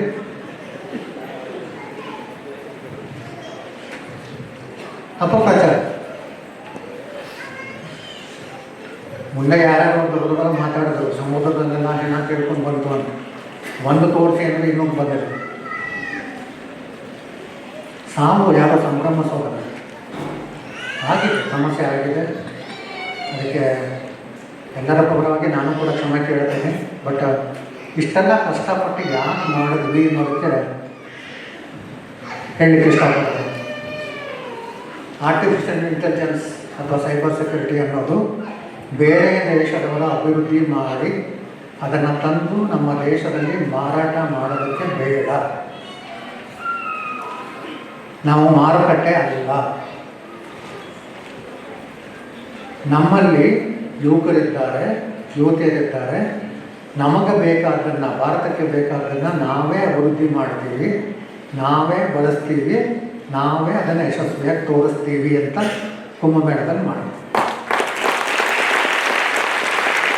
ಒಂದೇ ಒಂದು ಬಹುರಾಷ್ಟ್ರೀಯ ಸಂಸ್ಥೆ, ಗೂಗಲ್ನವರು ಬಂದಿದ್ದರು, ಬೇರೆಯವರು ಬಂದಿದ್ದರು, ಅಮೆಝಾನವರು ಬಂದಿದ್ದರು, ಫ್ರೀಯಾಗಿ ಕೊಡ್ತೀವಿ ಅಂತ. ಬೇಡ. ಇನ್ಕ್ಲೂಡಿಂಗ್ ಇನ್ಫೋಸಿಸ್ ಆಗಲಿ, ಯಾರೇ ಆಗಲಿ, ಒಬ್ಬರು ಕೇಳಿ. ಇದೆಲ್ಲ ಮಾಡಿದವರು ಸ್ಥಳೀಯ ವಿದ್ಯಾರ್ಥಿಗಳು. ಅದನ್ನು ಮಾಡೋಕ್ಕೆ ಬಂತು ಅಂತ ಆಯ್ತಲ್ಲ, ಮಾಡೋಕ್ಕೆ ಗೊತ್ತಿದೆ ಅಂತ ಆಯ್ತಲ್ಲ, ಹೆದರಿಕೆ ಏನೋ ಒಂದು ಕೆಲಸ ತೊಗೊಂಡೋಗುತ್ತೆ, ಎಲ್ಲಿಗೆ ತೊಗೊಂಡೋಗುತ್ತೆ. ನಮ್ಮಲ್ಲಿ ಸಾಮರ್ಥ್ಯ ಇದೆ, ವಿಶ್ವಾಸ ಬರಬೇಕಾಗುತ್ತೆ. ಹೆದರ್ಸೋರು ಹೆದರ್ಸ್ತಾನೆ ಇರ್ತಾರೆ. ಆರ್ಟಿಫಿಷಿಯಲ್ ಇಂಟೆಲಿಜೆನ್ಸಿಂದ ಯಾರು ಕೆಲಸ ಕಳ್ಕೊಳ್ಳಲ್ಲ. ಒಂದೇ ಒಂದು ಎಕ್ಸಾಂಪಲ್ ಕೂಡ ಇಲ್ಲ. ಆರ್ಟಿಫಿಷಿಯಲ್ ಇಂಟೆಲಿಜೆನ್ಸ್ ಗೊತ್ತಿದೆ ಅಂತ ನಿಮಗೆ ಕೆಲಸ ಸಿಗುತ್ತೆ, ಆರ್ಟಿಫಿಷಿಯಲ್ ಇಂಟೆಲಿಜೆನ್ಸ್ ಗೊತ್ತಿಲ್ಲ ಅಂತ ನೀವು ಕೆಲಸ ಕಳ್ಕೊಂತೀರಿ. ಸ್ಕಿಲ್ ಅಷ್ಟೇ. ನೀವು AI ಕಲ್ತ್ಕೊಳ್ಳಿ, ಕೆಲಸ ಉಳಿಯುತ್ತೆ. AI ಕಲ್ತ್ಕೊಳ್ಳಿ, ಕೆಲಸ ಹೋಗುತ್ತೆ. AI ಬಂದು ನಿಮ್ಮನ್ನು ಮನೆ ಕಳಿಸುತ್ತೆ, ಅದೇ ಕೂತ್ಕೊಂಡು ಕೆಲಸ ಮಾಡುತ್ತೆ, ಅದೇ ಕೂತ್ಕೊಂಡು ಡಾಕ್ಟ್ರ್ ಆಗುತ್ತೆ, ಮತ್ತೊಂದಾಗುತ್ತೆ. ಇದೆಲ್ಲ ವಿಪರೀತ ಕಲ್ಪನೆ, ಸಾಧ್ಯನೇ.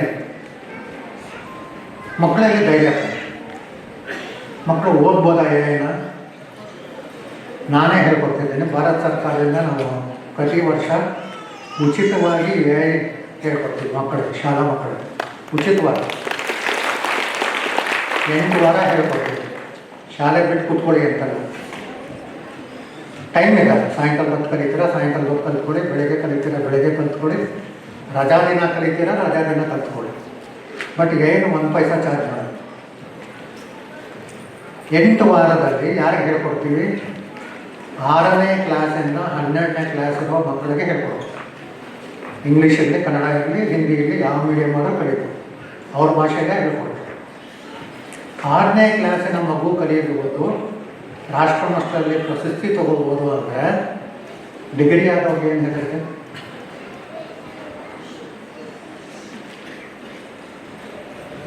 ಯಾಕೆ ಹೆದರ್ಕೊಳ್ತೀರಿ? 6ನೇ ಕ್ಲಾಸಿನ ಮಕ್ಕಳಿಗೆ ಹೆದರುತ್ತೆ.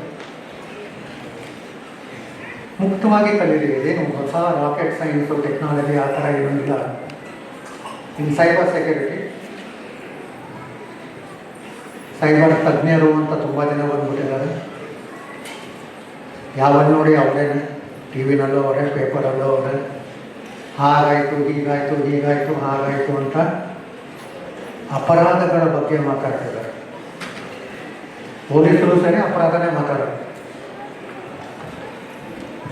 ಅಪರಾಧ ಸೈಬರ್ ಸೆಕ್ಯೂರಿಟಿ ಅಲ್ಲ, ಅದು ಸೈಬರ್ ಕ್ರೈಮ್. ಹಿಂದೆ ಕ್ರೈಮ್ ಡೈರಿ, ಕ್ರೈಮ್ ಸ್ಟೋರಿ ಅಂತ ನಾವು ಬರ್ತಾಯಿತ್ತು ಟಿ ವಿಲಿ. ಇವರು ಅದೇ ರೀತಿ ಸೈಬರ್ ಕ್ರೈಮನ್ನು ಬೆಳೆಸ್ಕೊಂಡು ಹೋಗ್ತಾರೆ.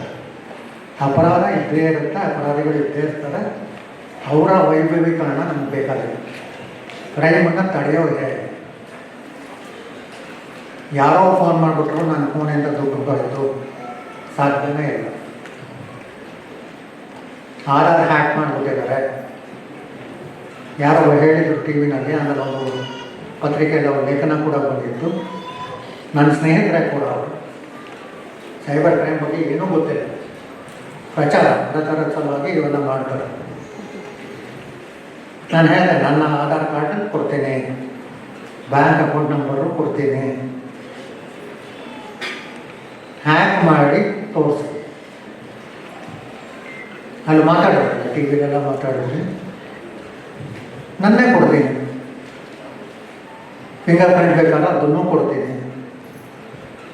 ಹ್ಯಾಕ್ ಮಾಡಿ ನನ್ನ ಅಕೌಂಟಿಂದ ದುಡ್ಡು ತೆಗೆದು ತೋರಿಸ್ತೀನಿ. ಇಲ್ಲ ಕಳ್ಳರು ಮಾಡ್ತಾರೆ, ಕಳ್ಳರಲ್ಲಪ್ಪ ನೀನು ಮಾಡು, ಎಕ್ಸ್ಪರ್ಟ್ ಎಲ್ಲ ಮಾಡಿ ತೋರಿಸು. ಆಗಲ್ಲ. ಆಗದೇ ಇರೋದನ್ನು ಯಾಕೆ ಆಗುತ್ತೆ ಅಂತೇಳಿ ಆಧಾರ್ ಮಾಡೋದನ್ನು ಮುಚ್ಚಿಡ್ತಿದೆ. ಯಾರೋ ಬಂದು ಹ್ಯಾಕ್ ಮಾಡ್ಕೊಂಡು ತೊಗೊಂಡು ಹೋಗ್ಲೇನೆ. ಆದರೆ ಎಲ್ಲಿ ಹೋಗ್ತಿದೆ ಇವೆಲ್ಲ? ಕೆಲವು ತಪ್ಪುಗಳು ನಾವು ಮಾಡ್ತೇವೆ, ನಮ್ಗೆ ಗೊತ್ತಿದ್ದೇನೆ ಮಾಡ್ತೇವೆ. ಇಲ್ಲಿ ಬರ್ಲಿಕ್ಕೆ ಮೊದಲು ಒಬ್ಬರು ಹಿರಿಯ ಸರ್ಕಾರಿ ಅಧಿಕಾರಿ ಫೋನ್ ಮಾಡಿದೆ, ನನ್ನ ಅಕೌಂಟಿಂದ 5,000 ರೂಪಾಯಿ ಎಲ್ಲ ಹೊಟ್ಟೋಗಿದೆ, ಏನು ಮಾಡ್ತಾ ಇದ್ದೀರ? ನನ್ನ ಜವಾಬ್ದಾರಿ ಅಲ್ಲ, ಅವರ ಸರ್ಕಾರದ ಜವಾಬ್ದಾರಿ. ಅದು ನನ್ನ ಕೇಳಿದೆ.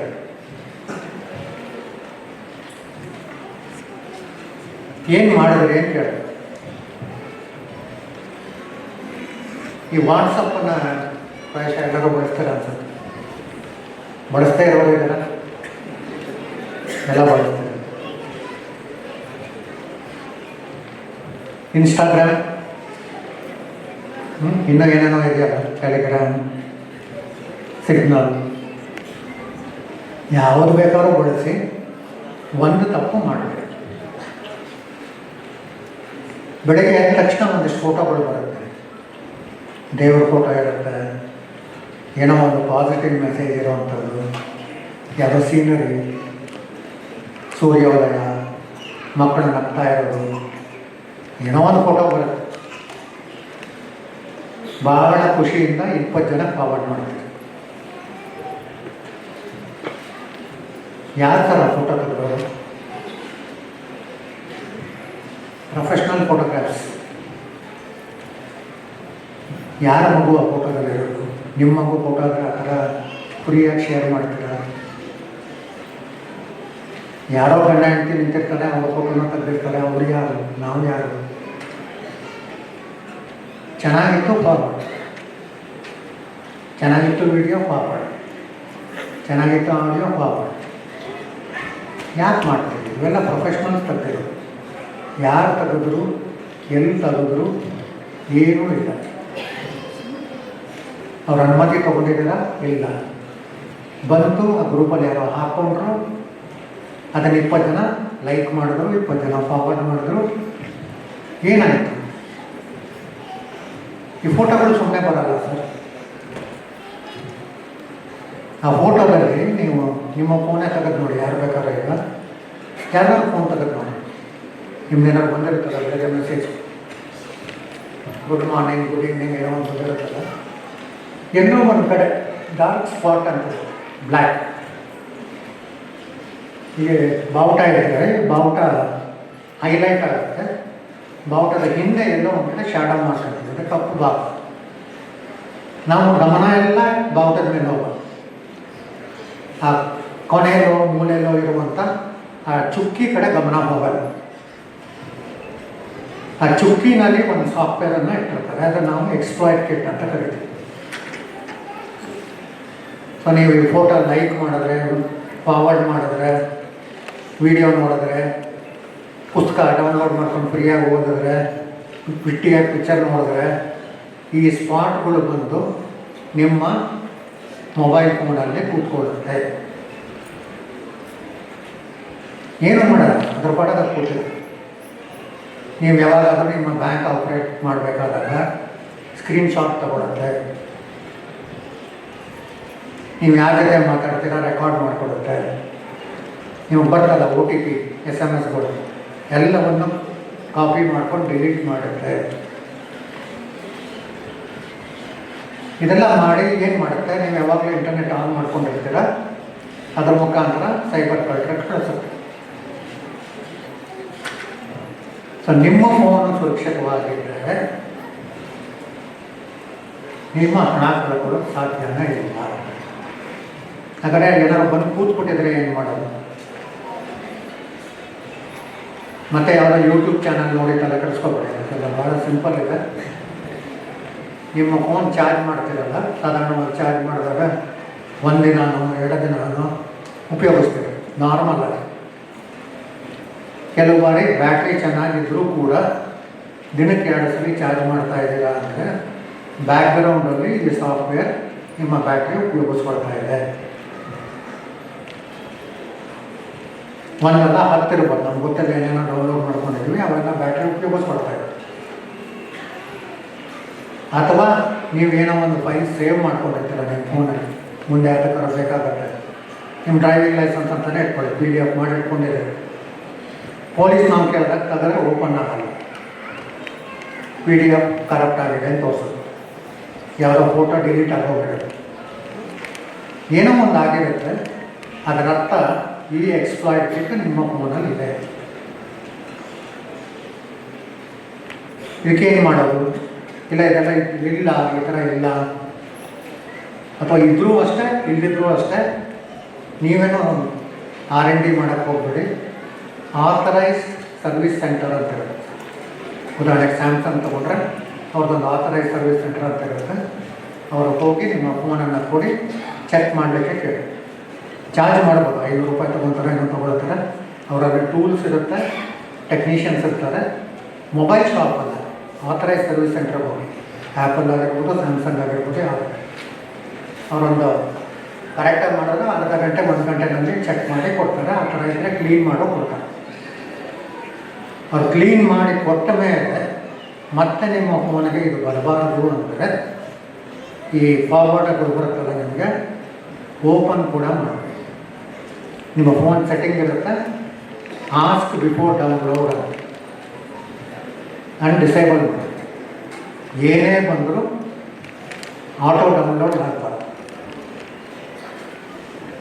ಅನ್ಡಿಸೇಬಲ್ ಮಾಡಿ, ಅಕಸ್ಮಾತ್ ಗೊತ್ತಿಲ್ಲದೇನೋ ಮತ್ತೆ ಕ್ಲಿಕ್ ಮಾಡಿದ್ರೆ ಮತ್ತೆ ಇದೆ ಪ್ರೊಸೀಜರ್. ಇಷ್ಟು ಮಾಡಿ ನಿಮ್ಮ ಫೋನ್ ಸುರಕ್ಷಿತವಾಗಿದೆ. ಇದು ಒಂದು ಭಾಗ. ಇಲ್ಲಿ ಹೆಣ್ಮಕ್ಳು ಇದ್ದಾರೆ, ನಮ್ಮ ಮನೆಯಲ್ಲೂ ಹೆಣ್ಮಕ್ಳು ಇದ್ದಾರೆ. ಹೀಗಾಗಿ ಮತ್ತೊಂದು ಕಾಮನ್ ಮಿಸ್ಟೇಕನ್ನು ತಪ್ಪಿಸೋಣ. ಗಂಡಸರು ಮಾಡಲ್ಲ, ಗಂಡಸರು ಅದೇ ಮಾಡೋದು. ಜಾಸ್ತಿ ಮಾಡೋದು ಗಂಡಸರೇನೆ. ಆದರೆ ನೀವು ಮಾಡೋ ತಪ್ಪು, ನಾವು ಮಾಡೋ ತಪ್ಪಿಂದ ಹೆಣ್ಮಕ್ಳ ಸಮಸ್ಯೆ ಜಾಸ್ತಿ ಆಗುತ್ತೆ. ಈ ಫೋನ್ ಇದೆಯಲ್ಲ, ಬಿಟ್ಟಿರೋಕ್ಕಾಗದೇ ಇಲ್ವಾ? 24 ಗಂಟೆ ಜೊತೆಲಿರೋದು. ಯಾಕೆ? ಎಲ್ಲಿ ಹೋದರೂ ಫೋನ್ ಇರಬೇಕು. ಎಲ್ಲಿ ಹೋದ್ರೂ ಅದೆಲ್ಲ ಚಾರ್ಜ್ ಪಾಯಿಂಟ್ ಕಾಣುತ್ತೆ ಅಂತ ಚಾರ್ಜ್ ಮಾಡಿ 24 ಗಂಟೆ ಕರೆ ಬರುತ್ತೆ ನನಗೆ. ನಾನು 65 ದೇಶಗಳನ್ನು ನೋಡ್ಕೊಡ್ತೀನಿ. ನನಗೆ ಮಧ್ಯರಾತ್ರಿ ಯಾವ ಕರೆನೂ ಬರುತ್ತೆ. ಅದು ನಾನು ಸುಮಾರು ಜನ ನೋಡಿದ್ದೀನಿ. ಆ ಹಾಸಿಗೆ ಮಲಗ್ತಾರಲ್ಲ, ದಿಂಬಿನ ಪಕ್ಕ ಫೋನ್ ಇರಬೇಕು. ಅದು ಯಾವ ಕರೆ ಬರುತ್ತೋ ಗೊತ್ತಿಲ್ಲ ನನಗೆ. ಬೆಳಗ್ಗೆ ಎದ್ದ ತಕ್ಷಣ ಆ ಫೋನ್ ನೋಡಬೇಕು. ಆಮೇಲೆ ಅಪ್ಪ ಹೇಗಿದ್ರು, ಅಮ್ಮ ಹೇಗಿದ್ರು, ಆಮೇಲೆ ನೋಡೋದು. ಮೊದಲು ಫೋನ್ ನೋಡೋದು. ಈ ಅಡಿಕ್ಷನ್ ಅಂತ ನಾನು ಕರೆ. ನಿಮ್ಮ ಪರ್ಸನಲ್ ಸ್ಪೇಸ್ ಏನಿದೆ, ನಿಮ್ಮ ಬೆಡ್ರೂಮ್, ಬಾತ್ರೂಮ್, ಟಾಯ್ಲೆಟ್, ಫೋನ್ ತೊಗೊಂಡು ಹೋಗ್ಬೇಡಿ. ತುಂಬ ಜನ ತಪ್ಪು ಮಾಡ್ತಾರೆ. ನೀವು ಫೋನ್ ತೊಗೋಬೇಕಾದಾಗ ಇಷ್ಟು ಕ್ಯಾಮ್ರಾ ಇರಬೇಕು, ಇಷ್ಟು ಪಿಕ್ಸಲ್ ಇರಬೇಕು, ಸೆಲ್ಫಿಗೊಂದು ಮತ್ತೊಂದಕ್ಕೊಂದು ಅಂತೆಲ್ಲ ಹುಡುಕಿ ತೊಗೊಳ್ತೀವಲ್ಲ, ಅದೇ ಕ್ಯಾಮ್ರಾ ಬಳಸಿ ನಿಮಗೆ ಗೊತ್ತಿಲ್ಲ ಹಾಗೆ ನಿಮ್ಮದಾಗಲಿ ನಿಮ್ಮ ಅಕ್ಕ ತಂಗಿದರಾಗಲಿ ಫೋಟೋಗಳನ್ನು ತಗೊಳ್ತಾ ಇದ್ದಾರೆ, ವಿಡಿಯೋಗಳನ್ನ ತಗೊಳ್ತಾ ಇದ್ದಾರೆ. ಬೇಕಾ?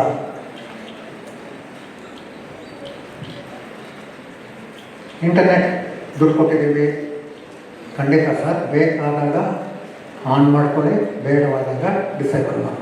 24 hours ಮನೆಯಲ್ಲಾಗಲಿ ಮೊಬೈಲಲ್ಲಾಗಲಿ ಇಂಟರ್ನೆಟ್ ಇಟ್ಕೊಳ್ಳೇಬೇಡಿ. ಬೇಕಾದಾಗ ಆನ್ ಮಾಡ್ಕೊಳ್ಳಿ. ನಾನೇ ಹೇಳೋಲ್ಲ, ಎಕ್ಸ್ಪ್ಲಾಯ್ಟ್ ಕಿಟ್ ಅನ್ನೋದು ಅದು ಎಲ್ಲ ಪುಣ್ಯದ ಕೆಲಸ ಮಾಡುತ್ತೆ. ಫೋಟೋ ತೊಗೊಳುತ್ತೆ, ವಿಡಿಯೋ ತೊಗೊಳುತ್ತೆ, ಇಂಟರ್ನೆಟ್ ಮುಖಾಂತರ ಕಳಿಸ್ತಾ ಇರುತ್ತೆ. ನಮ್ಮ ಮನೇಲಿ ಯಾವುದು ಕ್ಯಾಮ್ರಾ ಇಲ್ಲ ಸರ್, ನಮ್ಮ ಮಗಳು ಬಟ್ಟೆ ಬದಲಾಯಿಸ್ತಾ ಇರೋದು ಯಾರೋ ಫೋಟೋ ತೊಗೊಂಡ್ಬಿಟ್ಟಿದ್ದಾರೆ. ಕ್ಯಾಮ್ರಾ ಇಲ್ಲ, ಫೋನ್ ಇದೆಯಲ್ಲ. ಅದು ಯಾರನ್ನ ಇಟ್ಕೊಂಡು ಎಲ್ಲ ಬ್ಲ್ಯಾಕ್ ಮೇಲ್ ಮಾಡಿರ್ತಾನೆ. ಇವರು ಹೋದರೆ ಸಾಕು ಅಂತ ಒಂದಷ್ಟು ದುಡ್ಡು ಕೊಟ್ಬಿಟ್ಟಿರ್ತಾರೆ. ದುಡ್ಡು ಬಂತು ಅಂತ ಇನ್ನೊಬ್ಬ ಬರುತ್ತೆ, ಬ್ಲ್ಯಾಕ್ ಮೇಲ್ ಶುರು ಮಾಡ್ತಾರೆ. ಬ್ಲ್ಯಾಕ್ ಮೇಲ್ ಆದರೆ 1 ಪೈಸಾ ಯಾರಿಗೂ ಕೊಡ್ಬೇಡಿ, ಡಬಲ್ ಬ್ಲ್ಯಾಕ್ ಮೇಲ್ ಆಗುತ್ತೆ. ಇವನ್ನೆಲ್ಲ ಹುಡುಕಕ್ಕಾಗಲ್ವಾ? ಹುಡುಕ್ತಿದ್ದೀವಿ, ಆದರೆ ನಮ್ಮನ್ನು ಒಂದು ಅವೇರ್ನೆಸ್ ಬರಬೇಕಲ್ಲ. ನಾವು ಫೋನನ್ನು ಸುರಕ್ಷಿತವಾಗಿ ಬಳಸ್ತಾರೆ. ರಾತ್ರಿ ನಿಮ್ಗೆ ಫೋನ್ ಬರುತ್ತೆ ಅಂತಲೇ ಇಟ್ಕೊಳ್ಳೋಣ ಸರ್. ರಾತ್ರಿ ನಿಮ್ಗೆ ಬರ್ಬೋದು, ಗೊತ್ತಿಲ್ಲ. ಡಾಕ್ಟ್ರ್ ಏನೋ ನಿಮಗೆ ತುಂಬ ಎಕ್ಸ್ಪೆಕ್ಟ್ ಮಾಡ್ತಾ ಇದ್ದೀರಾ ಅಂತ ಕಾಲ್ ಬರ್ಬೋದು. ನಿಮ್ಮ ಮನೇಲಿ ಒಂದು ಕಾಮನ್ ಪ್ಲೇಸ್ ಇರುತ್ತಲ್ಲ, ಹಾಲ್ ಇರುತ್ತೆ ಅಥವಾ ಎಲ್ಲ ಜನ ಓಡಾಡೋವಂಥ ಜಾಗ ಇರುತ್ತಲ್ಲ, ಫುಲ್ ವಾಲ್ಯೂಮ್ ನಿಮ್ಮ ಫೋನ್ ಹಾಕ್ಬಿಟ್ಟು ಅಲ್ಲಿ ಇಡಿ. ರಾತ್ರಿ ನೀವು ಅಂದ್ಕೊಂಡು ಕಾಲ್ ಬಂದರೆ ನಿಮ್ಮ ಮನೆಯವರಲ್ಲ, ಅಕ್ಕಪಕ್ಕದ ಮನೆಯವ್ರನ್ನೂ ಎಬ್ಸುತ್ತೆ. ಅದಕ್ಕೋಸ್ಕರ ಬೆಡ್ರೂಮ್ ತೊಗೊಂಡೋಗಿ ಅದಕ್ಕೆ ತೊಗೊಂಡೋಗಿ ಬಿಂಬಿಟ್ಟು ಪಕ್ಕನೇ ಇಟ್ಕೊಂಡು ಬೇಕಾಗಿಲ್ಲ. ನಿಮ್ಮ ಖಾಸಗಿತನ ಏನು ಉಳಿಯುತ್ತೆ? ಗಂಡ ಹೆಂಡತಿ ಏನು ಮಾಡ್ತಾ ಇದ್ದಾರೆ, ಗಂಡ ಹೆಂಡತಿ ಏನು ಮಾತಾಡ್ತಿದ್ದಾರೆ, ಎಲ್ಲವೂ ಯಾರೋ ಒಬ್ಬ ವ್ಯಕ್ತಿಗೆ ಬೇಕು.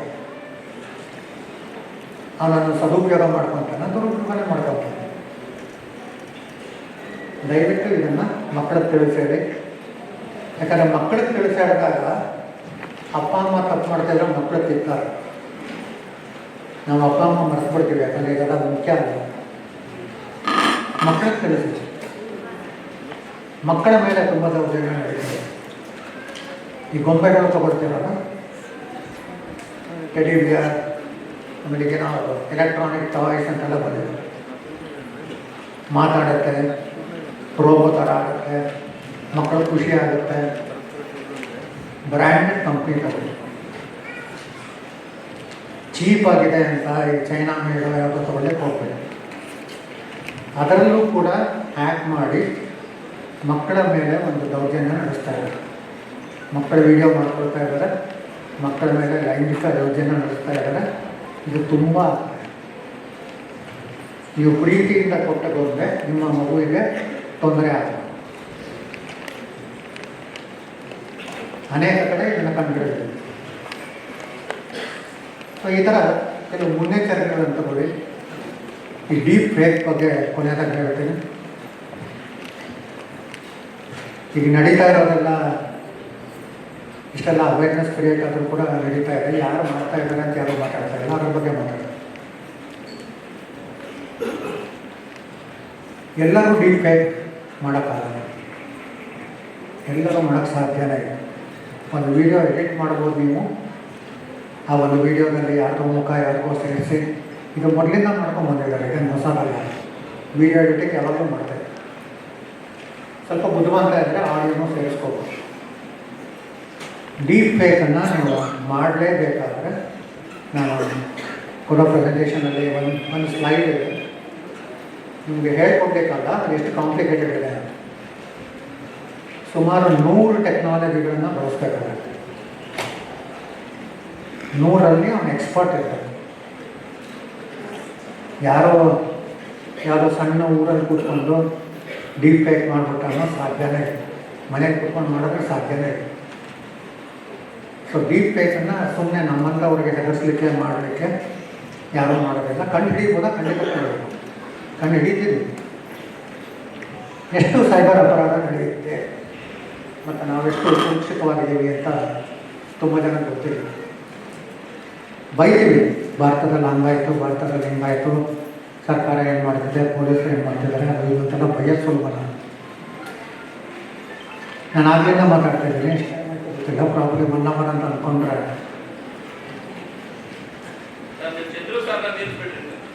1 ಅವರಲ್ಲಿ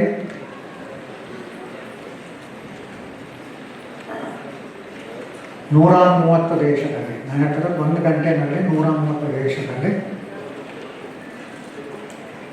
350 ಕೋಟಿ ಸೈಬರ್ ಅಪರಾಧ ನಡೆದಿದೆ 1 ಗಂಟೆ.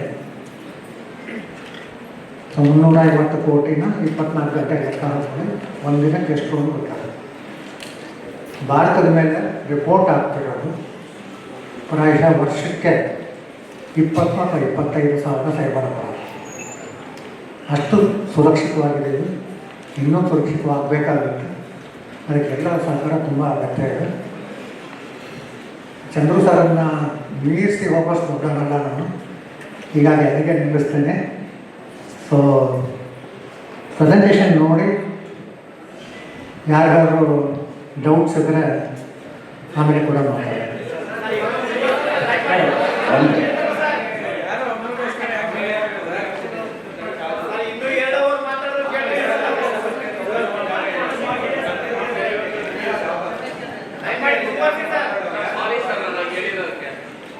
ಅಲ್ಲ ಸಾರಿ ಅಲ್ಲ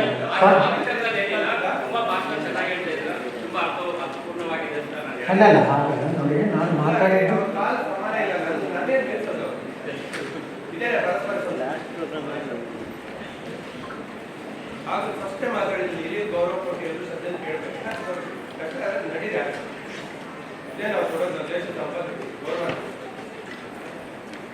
ಇಲ್ಲ. ಈಗ ನಿಮ್ಮ ಪ್ರಶ್ನೆಗಳನ್ನು ಕೇಳಿ ಅಂತ ಹೇಳೋ ಉದ್ದೇಶದಿಂದ ಹೇಳಿದ್ದು ನಾನು. ನಿಮ್ಮ ಮಾತಿಗೆ ಉತ್ತರ ಕೊಟ್ಟಿದ್ದಲ್ಲ, ನಾನು ನಿಲ್ಲಿಸ್ತೇನೆ. ನಿಮ್ಮ ಪ್ರಶ್ನೆಗಳನ್ನು ದಯವಿಟ್ಟು ಕೇಳಿ. ನನಗೆ ಗೊತ್ತಿರೋದನ್ನ ನನಗೆ ಗೊತ್ತಿರೋದನ್ನ ನಾನು ಖಂಡಿತ ಹಂಚ್ಕೊಳ್ತೇನೆ. ಪ್ರಶ್ನೆಗಳನ್ನು ಕೇಳಿ. ನಾನು ಒಬ್ಬ ವ್ಯಾಪಾರಿನವರು ಮತ್ತು ಕೃಷಿಕನವರು. ಎ ಟೆಕ್ನಾಲಜಿನ ಕೃಷಿ ಮತ್ತು ವ್ಯಾಪಾರದಲ್ಲಿ ಹೇಗೆ ಬಳಸ್ಬೋದು ಅಂತ ಹೇಳಿದ್ರೆ ಒಳ್ಳೆಯದು. ಯಾವುದ್ರ ಬಗ್ಗೆ? ಎ ಟೆಕ್ನಾಲಜಿನ ಕೃಷಿ ಮತ್ತೆ ವ್ಯಾಪಾರದಲ್ಲಿ ಹೇಗೆ ಬಳಸ್ಕೋಬಹುದು ನಾವು? ಓಕೆ. ಕೃಷಿನಲ್ಲಿ ನಾವು ಭಾರತ ಸರ್ಕಾರದಿಂದ ಕೆಲವು ದೊಡ್ಡ ಪ್ರಮಾಣದಲ್ಲಿ ಬಳಸೋ ಯೋಜನೆಗಳನ್ನು ಅನುಷ್ಠಾನ ಮಾಡಿದ್ವಿ. ಇವೆಲ್ಲ ರೈತರ ಸಲುವಾಗಿ ಮಾಡಿದ್ವಿ. ಇಲ್ಲಿ ಕೆಲವು ಹಳಬರಿಗೆ ನೆನಪಿರ್ಬೋದು, ಅಥವಾ ಸುಮಾರು ಒಂದು 10 ವರ್ಷ 15 ವರ್ಷದಿಂದ ಈ ನ್ಯೂಸ್ ಪ್ರೋಗ್ರಾಮ್ ಬರೋದು ನೋಡಿ. ನ್ಯೂಸ್ ಪ್ರೋಗ್ರಾಮ್ ಕೊನೆಯಲ್ಲಿ ಒಂದು ಉಪಗ್ರಹ ಚಿತ್ರ ಹಾಕೋದು, ಭಾರತದ ಉಪಗ್ರಹ ಚಿತ್ರ ಹಾಕಿ ಹವಾಮಾನ ವರದಿ ಅಂತ ಹೇಳಿ, ಇಲ್ಲಿ ಮಳೆ ಆಗಬಹುದು, ಆಗದೇ ಇರಬಹುದು, ಹಾಗೆ ಅಂತ ಹೇಳಿ ಪಾಸಿಬಿಲಿಟಿ ಆದರೂ ಆಗಬಹುದು, ಆಗದೇನೂ ಇರ್ಬೋದು. ಯಾಕೆ ಆ ಥರ ಮಾಡ್ತಾಯಿದ್ರು ಅಂದರೆ, ಅದು ಬ್ರಿಟಿಷರ ಕಾಲದ ಮಾಡಲ್ಲ. ಇಡೀ ಭಾರತವನ್ನು 4 ಡೈರೆಕ್ಷನ್ನ ಕಟ್ ಮಾಡಿದ್ರು. North, south, east, west. Partition ಆಯಿತು, ಬೇರೆ ದೇಶ ಆಯಿತು, ಏನಾದರೂ ಅದೇ ಮಾಡಲನ್ನು ಹವಾಮಾನ ಇಲಾಖೆ ಬಳಸ್ತಾನೆ. ಈಗ ಅಲ್ಲಿ AI ಬಳಸ್ತಾರೆ. ಹೋಬಳಿ ಮಟ್ಟದಲ್ಲಿ ಕೂಡ ಇವೆಲ್ಲ ಕ್ಯಾಂಪಿಂಗ್ ಟೆಂಟ್ ನೋಡಿರ್ತೀರ, ಈ ಟ್ರೆಕ್ಕಿಂಗ್ ಹೋಗೋರೆಲ್ಲ ಟೆಂಟ್ ಹಾಕೊಳ್ತಾರಲ್ಲ, ಒಬ್ಬರು ಇಬ್ಬರು ಮನೆಯಲ್ಲಿಕ್ಕೆ ಅಥವಾ ಟೆಂಟ್ ಇರುತ್ತೆ ನಾವು, ಆ ಥರ ಕ್ಯಾಂಪಿಂಗ್ ಟೆಂಟ್ ಟೈಪು ವೆದರ್ ಸ್ಟೇಷನ್ಸನ್ನು ಕೆಲವು ಹಳ್ಳಿಗಳಲ್ಲಿ ಕರ್ನಾಟಕ ಕೂಡ ಸೇರಿ ಪ್ರಾಯೋಗಿಕ ಹಾಕಿದ್ದಾರೆ. ಅಲ್ಲಿ ಲೋಕಲ್ ವೆದರನ್ನು ಅದು ಮಾಹಿತಿ ಕೊಡುತ್ತೆ ನಿಖರವಾಗಿ. ಇದು ನಮ್ಗೆ ಬೇಕಾಗಿರೋದು ಧಾರವಾಡದಲ್ಲಿ ಮಳೆ ಆಯ್ತಾ ಇಲ್ವಾ ಅನ್ನೋದಿಲ್ಲ. ಇಲ್ಲಿದ್ದೀವಲ್ಲ, ಇದು ಯಾವ ಜಾಗ ಇದು? KCD ಕಾಲೇಜಲ್ಲಿ ಮಳೆ ಆಗುತ್ತಾ ಇಲ್ವ? ಧಾರವಾಡದಲ್ಲಿ ಆಗುತ್ತಾ ಬಿಡ್ತದೆ, KCDನಲ್ಲಿ ಆಗುತ್ತಾ? KCDನಲ್ಲಿ ಆದರೆ ಎಷ್ಟು ಮಳೆ ಆಯಿತು, ಆ ಮಳೆ ನೀರು ಎಷ್ಟು ಭೂಮಿ ಒಳಗಡೆ ಹೋಯಿತು, ಬೆಳಗ್ಗೆ ರೈತ ಎದ್ದಾಗ ಪಂಪ್ ಸೆಟ್ ಆನ್ ಮಾಡಬೇಕಾ ಬೇಡವಾ, ಇಷ್ಟು ಮಾಹಿತಿ ರೈತನ ಭಾಷೆಯಲ್ಲೇ ಅವನ ಮೊಬೈಲ್ ಫೋನ ಕೊಡ್ತಾರೆ. ಕನ್ನಡ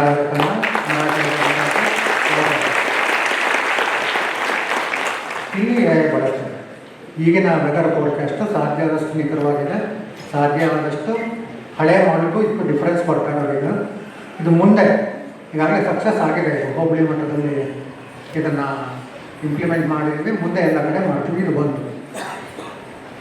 ಎರಡನೇದು, ಸಾಮಾನ್ಯವಾಗಿ ಕೃಷಿ ಅಂದರೆ ಮತ್ತೊಂದು ಭಾಗ ಅಂದಾಗ ಕೆಲವು ಸ್ಲೈಡ್ಸ್ ಇದೆ ನನ್ನ ಪ್ರೆಸೆಂಟೇಷನಲ್ಲಿ.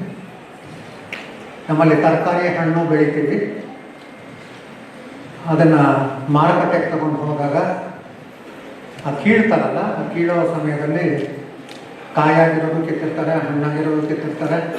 ಹೀಗಾಗಿ ಮಾರುಕಟ್ಟೆಗೆ ಹೋದಾಗ ನಿಮಗೆ ಒಂದು ಒಳ್ಳೆ ಬೆಲೆ ಸಿಕ್ಕಲ್ಲ. ದುರಂತ ನೋಡಿ, ನಾವು ಒಂದು ಕಡೆ ಹೇಳ್ತೀವಿ ನಮ್ಮ ದೇಶ ತರಕಾರಿ ಹಣ್ಣು ಬೆಳೆಯೋದ್ರಲ್ಲಿ ಜಗತ್ತಿನ 5 ರಾಷ್ಟ್ರಗಳಲ್ಲಿ ಒಂದು ಅಂತ. ಅಷ್ಟು ದೊಡ್ಡ ಪ್ರಮಾಣದಲ್ಲಿ ಬೆಳಿತೀವಿ. ಮತ್ತೊಂದು ಕಡೆ ಈ ಸರಿಯಾಗಿ ಕೀಳಲ್ಲ, ಸರಿಯಾಗಿ ಅದನ್ನು ಗ್ರೇಡಿಂಗ್ ಮಾಡಲ್ಲ, ಸರಿಯಾಗಿ ಸಾಗಾಣಿಕೆ ಆಗಲ್ಲ ಅನ್ನೋ ಕಾರಣಕ್ಕೋಸ್ಕರ ಪ್ರತಿ ವರ್ಷ 20,000 ಕೋಟಿ ರೂಪಾಯಿ ನಷ್ಟ ಆಗ್ತದೆ. ಅದೇ 20,000 ಕೋಟಿ ರೈತರು ಕೊಡಿದ್ರೆ ಎಷ್ಟು ಅನುಕೂಲ ಆಗುತ್ತೆ. ಇದನ್ನೇನು ಮಾಡೋದು? ಅದು ಒಂದು ಸ್ಲೈಡ್ ಹಾಕಿದ್ದೀನಿ ನನ್ನ ಪ್ರೆಸೆಂಟೇಷನಲ್ಲಿ. ನಿಮ್ಮ ಮೊಬೈಲ್ ಫೋನ್ ಇದೆಯಲ್ಲ, ನಿಮ್ಮ ಆರ್ಡಿನರಿ ಮೊಬೈಲ್ ಫೋನ್, ಅದಕ್ಕೆ ಒಂದು ಆ್ಯಪ್ ಕೊಡ್ತೀವಿ. ನೀವೇ ನೋಡ್ಕೋಬೋದು, ಯಾವೇನು ಬೇಕಿಲ್ಲ ನೀವೇ ನೋಡ್ಕೋಬೋದು. ಮೊಬೈಲ್ ಫೋನನ್ನು ದೂರದಿಂದ ನೀವು ಬೆಳೆದಿರೋ ತರಕಾರಿ ಹಣ್ಣಿನ ಮೇಲೆ ಫೋಕಸ್ ಮಾಡಿ ಹೇಗೆ ಫೋಟೋ ತೆಗಿತೀರ ಅದೇ ಥರ ಫೋಟೋ ತಗೊಳ್ಳಿ. ಎಷ್ಟು ದಿನಕ್ಕೆ ಅದು ಹಣ್ಣು ಆಗುತ್ತೆ ಅಂತ ತೋರಿಸಿ.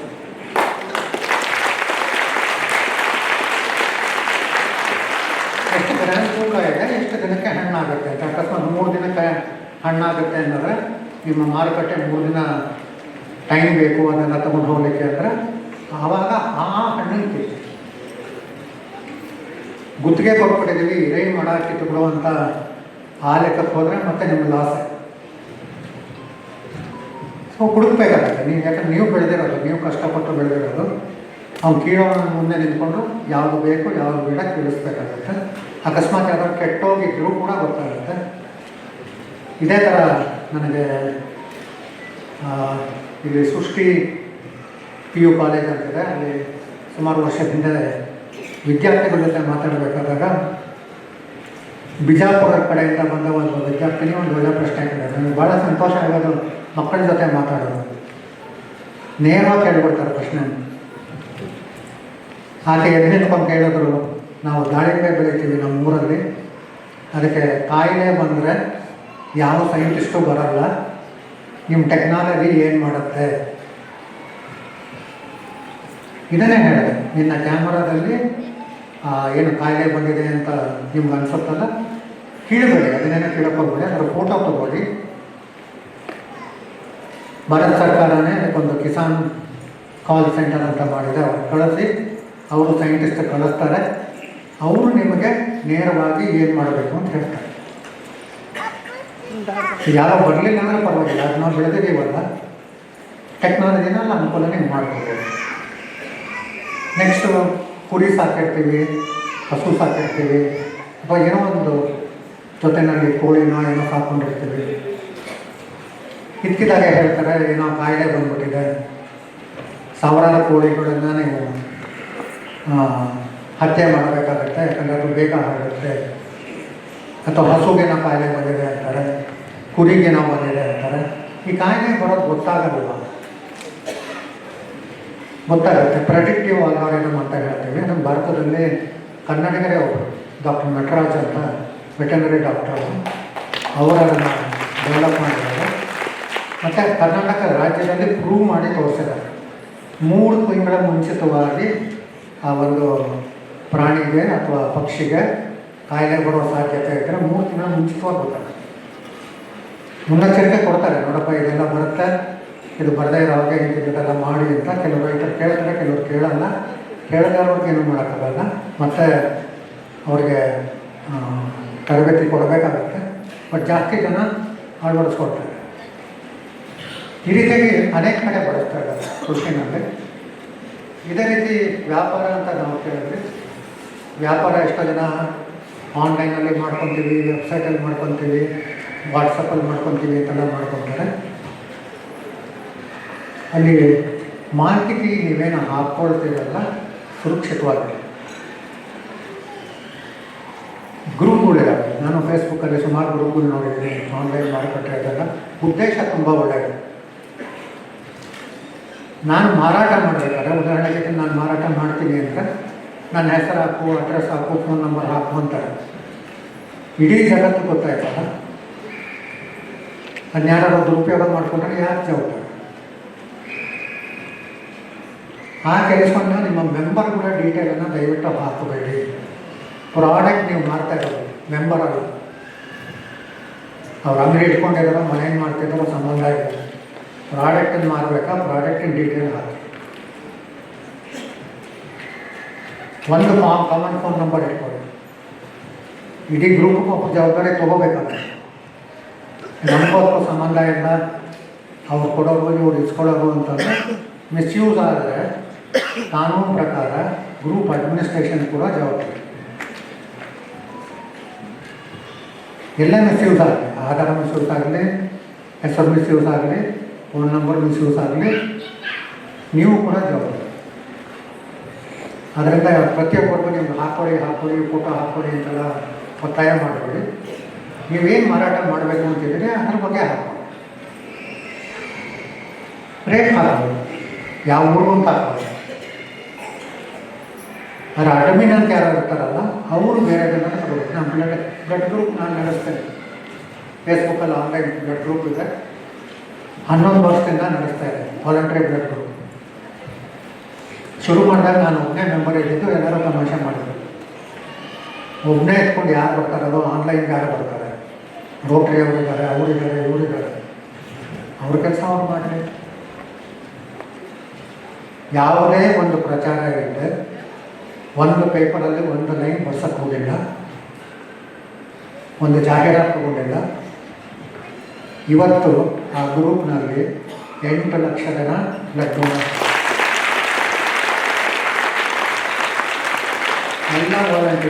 ಎಲ್ಲ ವಾಲಂಟಿಯರ್, ಯಾರು ಒಂದು ಪೈಸಾ ತಗೊಳ್ತಾರೆ. ಕೊನೆಗೆ ಅದು ಏನಾಯಿತು ಅಂದರೆ ಬೇರೆ ಬೇರೆ ದೇಶದವರೆಲ್ಲ ಮೆಂಬರ್ ಆಗ್ತಾ ಹೋದಾಗ ಭಾಳ ಕಷ್ಟ ಆಯಿತು ನಮಗೆ. ಯಾಕಂದರೆ ನಾವು ಮಲಗೋದನ್ನು ಬಿಟ್ಟು ಯಾವ ದೇಶದಲ್ಲಿ ಏನು ಬೆನ್ನು ಹುಡ್ಕೊಂಡು ಕೂತ್ಕೊಳ್ಳೋಣ ಅಂತ ಅದನ್ನ ಡಿವೈಡ್ ಮಾಡ್ತಾ ಬರೋದು.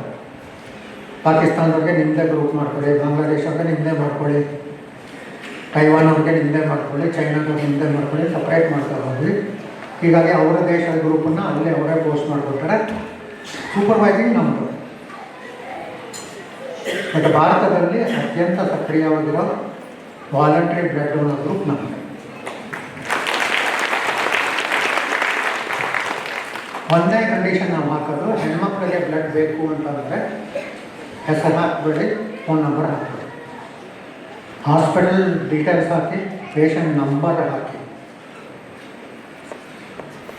ಫೋಟೋ ಮಾತ್ರ ಅಪ್ಪಿ ಅದು ಹಾಕಬೇಡಿ. ಈ ಥರ ನೀವು ಕೆಲವು ರೂಲ್ಸನ್ನು ಮಾಡ್ಕೋಬೇಕು. ವ್ಯಾಪಾರನೇ ಮಾಡಿ, ಎಜುಕೇಷನ್ನೇ ಮಾಡಿ, ಏನೇ ಮಾಡಿ ಆನ್ಲೈನಲ್ಲಿ ಕೆಲವು ನಿಮ್ಮ ಆರ್ಗನೈಸೇಷನ್ ರೂಲ್ಸನ್ನು ಏನು ನಮ್ಮ ಸೈಬರ್ ಕಾನೂನುಗಳಿದ್ದಾವೆ ಅದಕ್ಕೆ ಅನ್ವಯ ಆಗೋ ರೀತಿಯಲ್ಲಿ ಮಾಡ್ಕೊಂಡು ಯಾವುದೇ ಸಮಸ್ಯೆ ಇಲ್ಲ.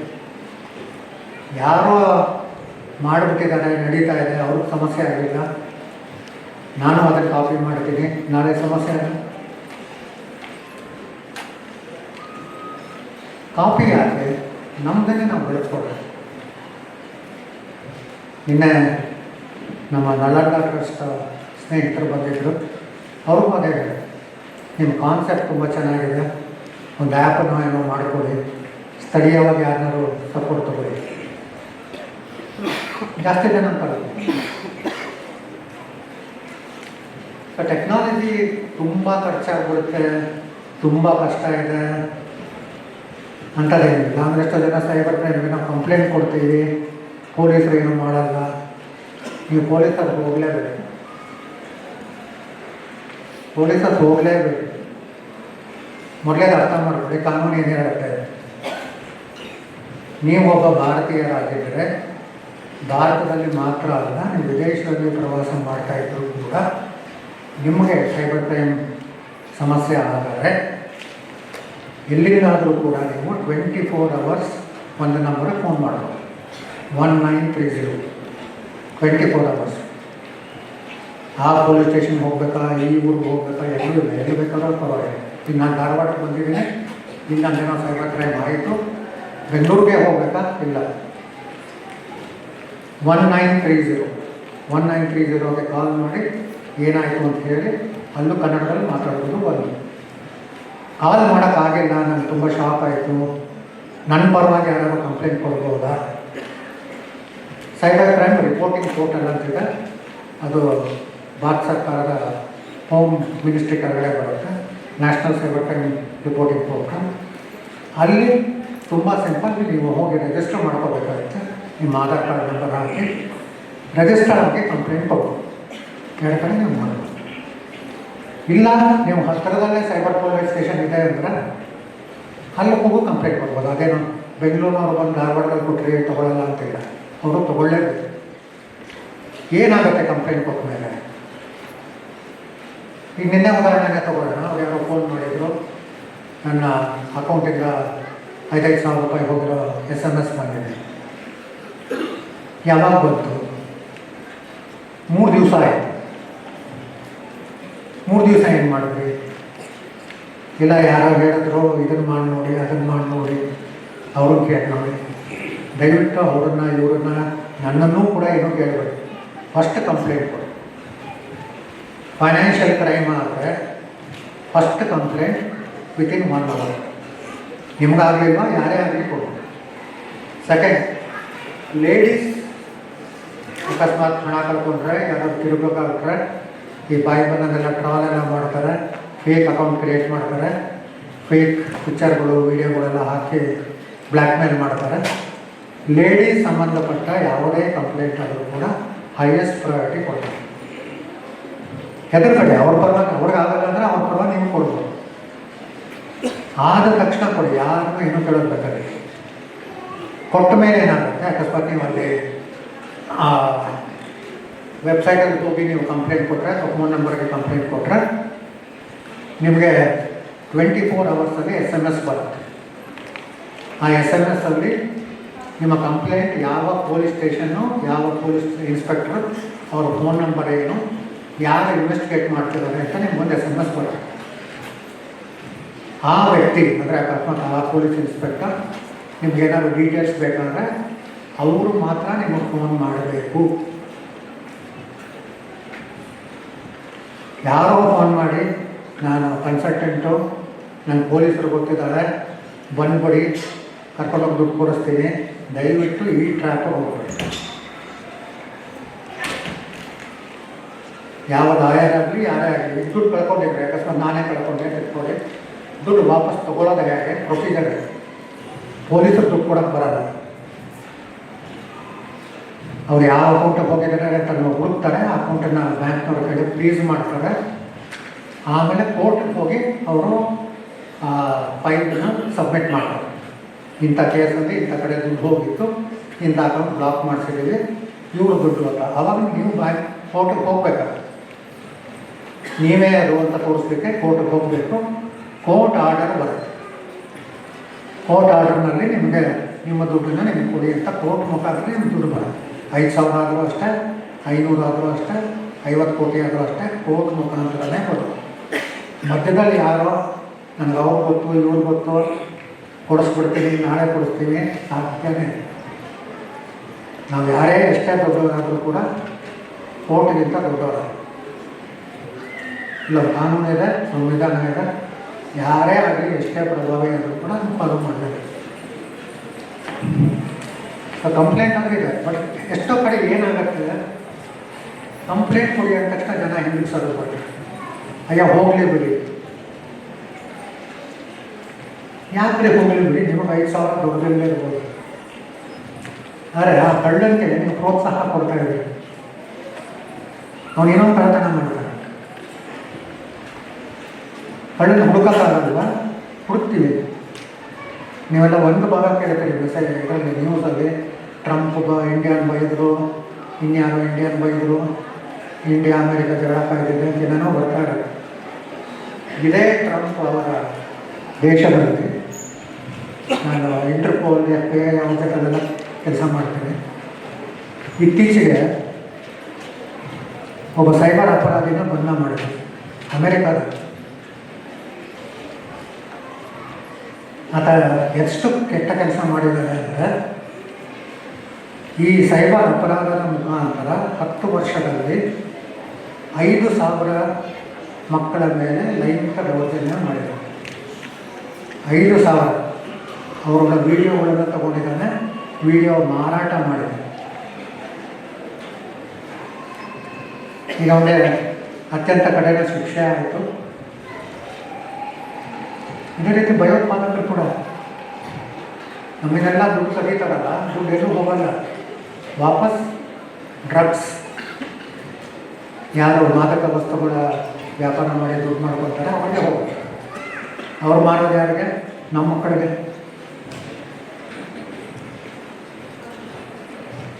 ಭಯೋತ್ಪಾದನೆ ಹೋಗುತ್ತೆ. ಭಯೋತ್ಪಾದನೆ ವೇಳೆಯಲ್ಲಿ ನಮ್ಮ ದೇಶದಲ್ಲ. ಸೊ ಬಿಡಬೇಡಿ, ಅಯ್ಯೋ ಪರವಾಗಿಲ್ಲ, ಕೋರ್ಟ್ ಹೋಗಬೇಕಾ, ಕಚೇರಿಗೆ ಎಲ್ಲೂ ಹೋಗಬೇಕಾಗಿಲ್ಲ, ಕಂಪ್ಲೇಂಟ್ ಕೊಡಿ. ಏನಾದರೂ ಅಗತ್ಯ ಇದ್ದರೆ ಪೊಲೀಸರು ನಿಮ್ಮನ್ನು ಫೋನ್ ಮಾಡಿ ಕೇಳ್ತಾರೆ. ತುಂಬ ದೊಡ್ಡ ಅಮೌಂಟು ಅಥವಾ ಈ ಥರ ಬ್ಲ್ಯಾಕ್ ಮೇಲ್ ಈ ಥರ ಎಲ್ಲ ಆಗಿದ್ರೆ ಕರೀತಾರೆ. ಇಲ್ಲ ಅಂತಂದರೆ ಕೋರ್ಟಿಗೆ ಹೋಗಬೇಕಾಗುತ್ತೆ. ಅದೊಂದಿನ ಹೋಗಿ ನಿಮ್ಮದು ನೀವು ವಾಪಸ್ ತಗೋ. ಮಧ್ಯೆ ಹೋಗಬೇಕು, ಅಲ್ಲಿ ಪೊಲೀಸರು ಬೈತಾರೆ, ಅದು ಇದು ಎಲ್ಲ ಸುಳ್ಳು. ಬಟ್ ಕಂಪ್ಲೇಂಟ್ ಕೊಡಿ, ಬರುತ್ತೋ ಬಿಡುತ್ತೋ ಪರವಾಗಿಲ್ಲ. ಅಪರಾಧ ಆದ ತಕ್ಷಣ ಕಂಪ್ಲೇಂಟ್ ಕೊಡಿ. ಮಕ್ಕಳಿಗೆ ಫಸ್ಟ್ ಈ ನಂಬರ್ ಹೇಳ್ಕೊಡಿ. ನಿಮಗೆ ಆಯಿತು, ನಿಮ್ಗೆ ಶಾಕ್ ಆಗಿದೆ, ಮಗುಗೆ ಹೇಳಿ 1930 ಕಾಲ್ ಮಾಡಮ್ಮ, ನಮ್ಮ ಮನೇಲಿ ಈ ಥರ ಆಗಿದೆ ಅಂತ ಹೇಳಿ ಅವ್ರು ಅಟ್ಲೀಸ್ಟ್ ಕಂಪ್ಲೇಂಟ್ ಆಗಿ ರಿಜಿಸ್ಟರ್ ಮಾಡ್ಕೊಂಡು.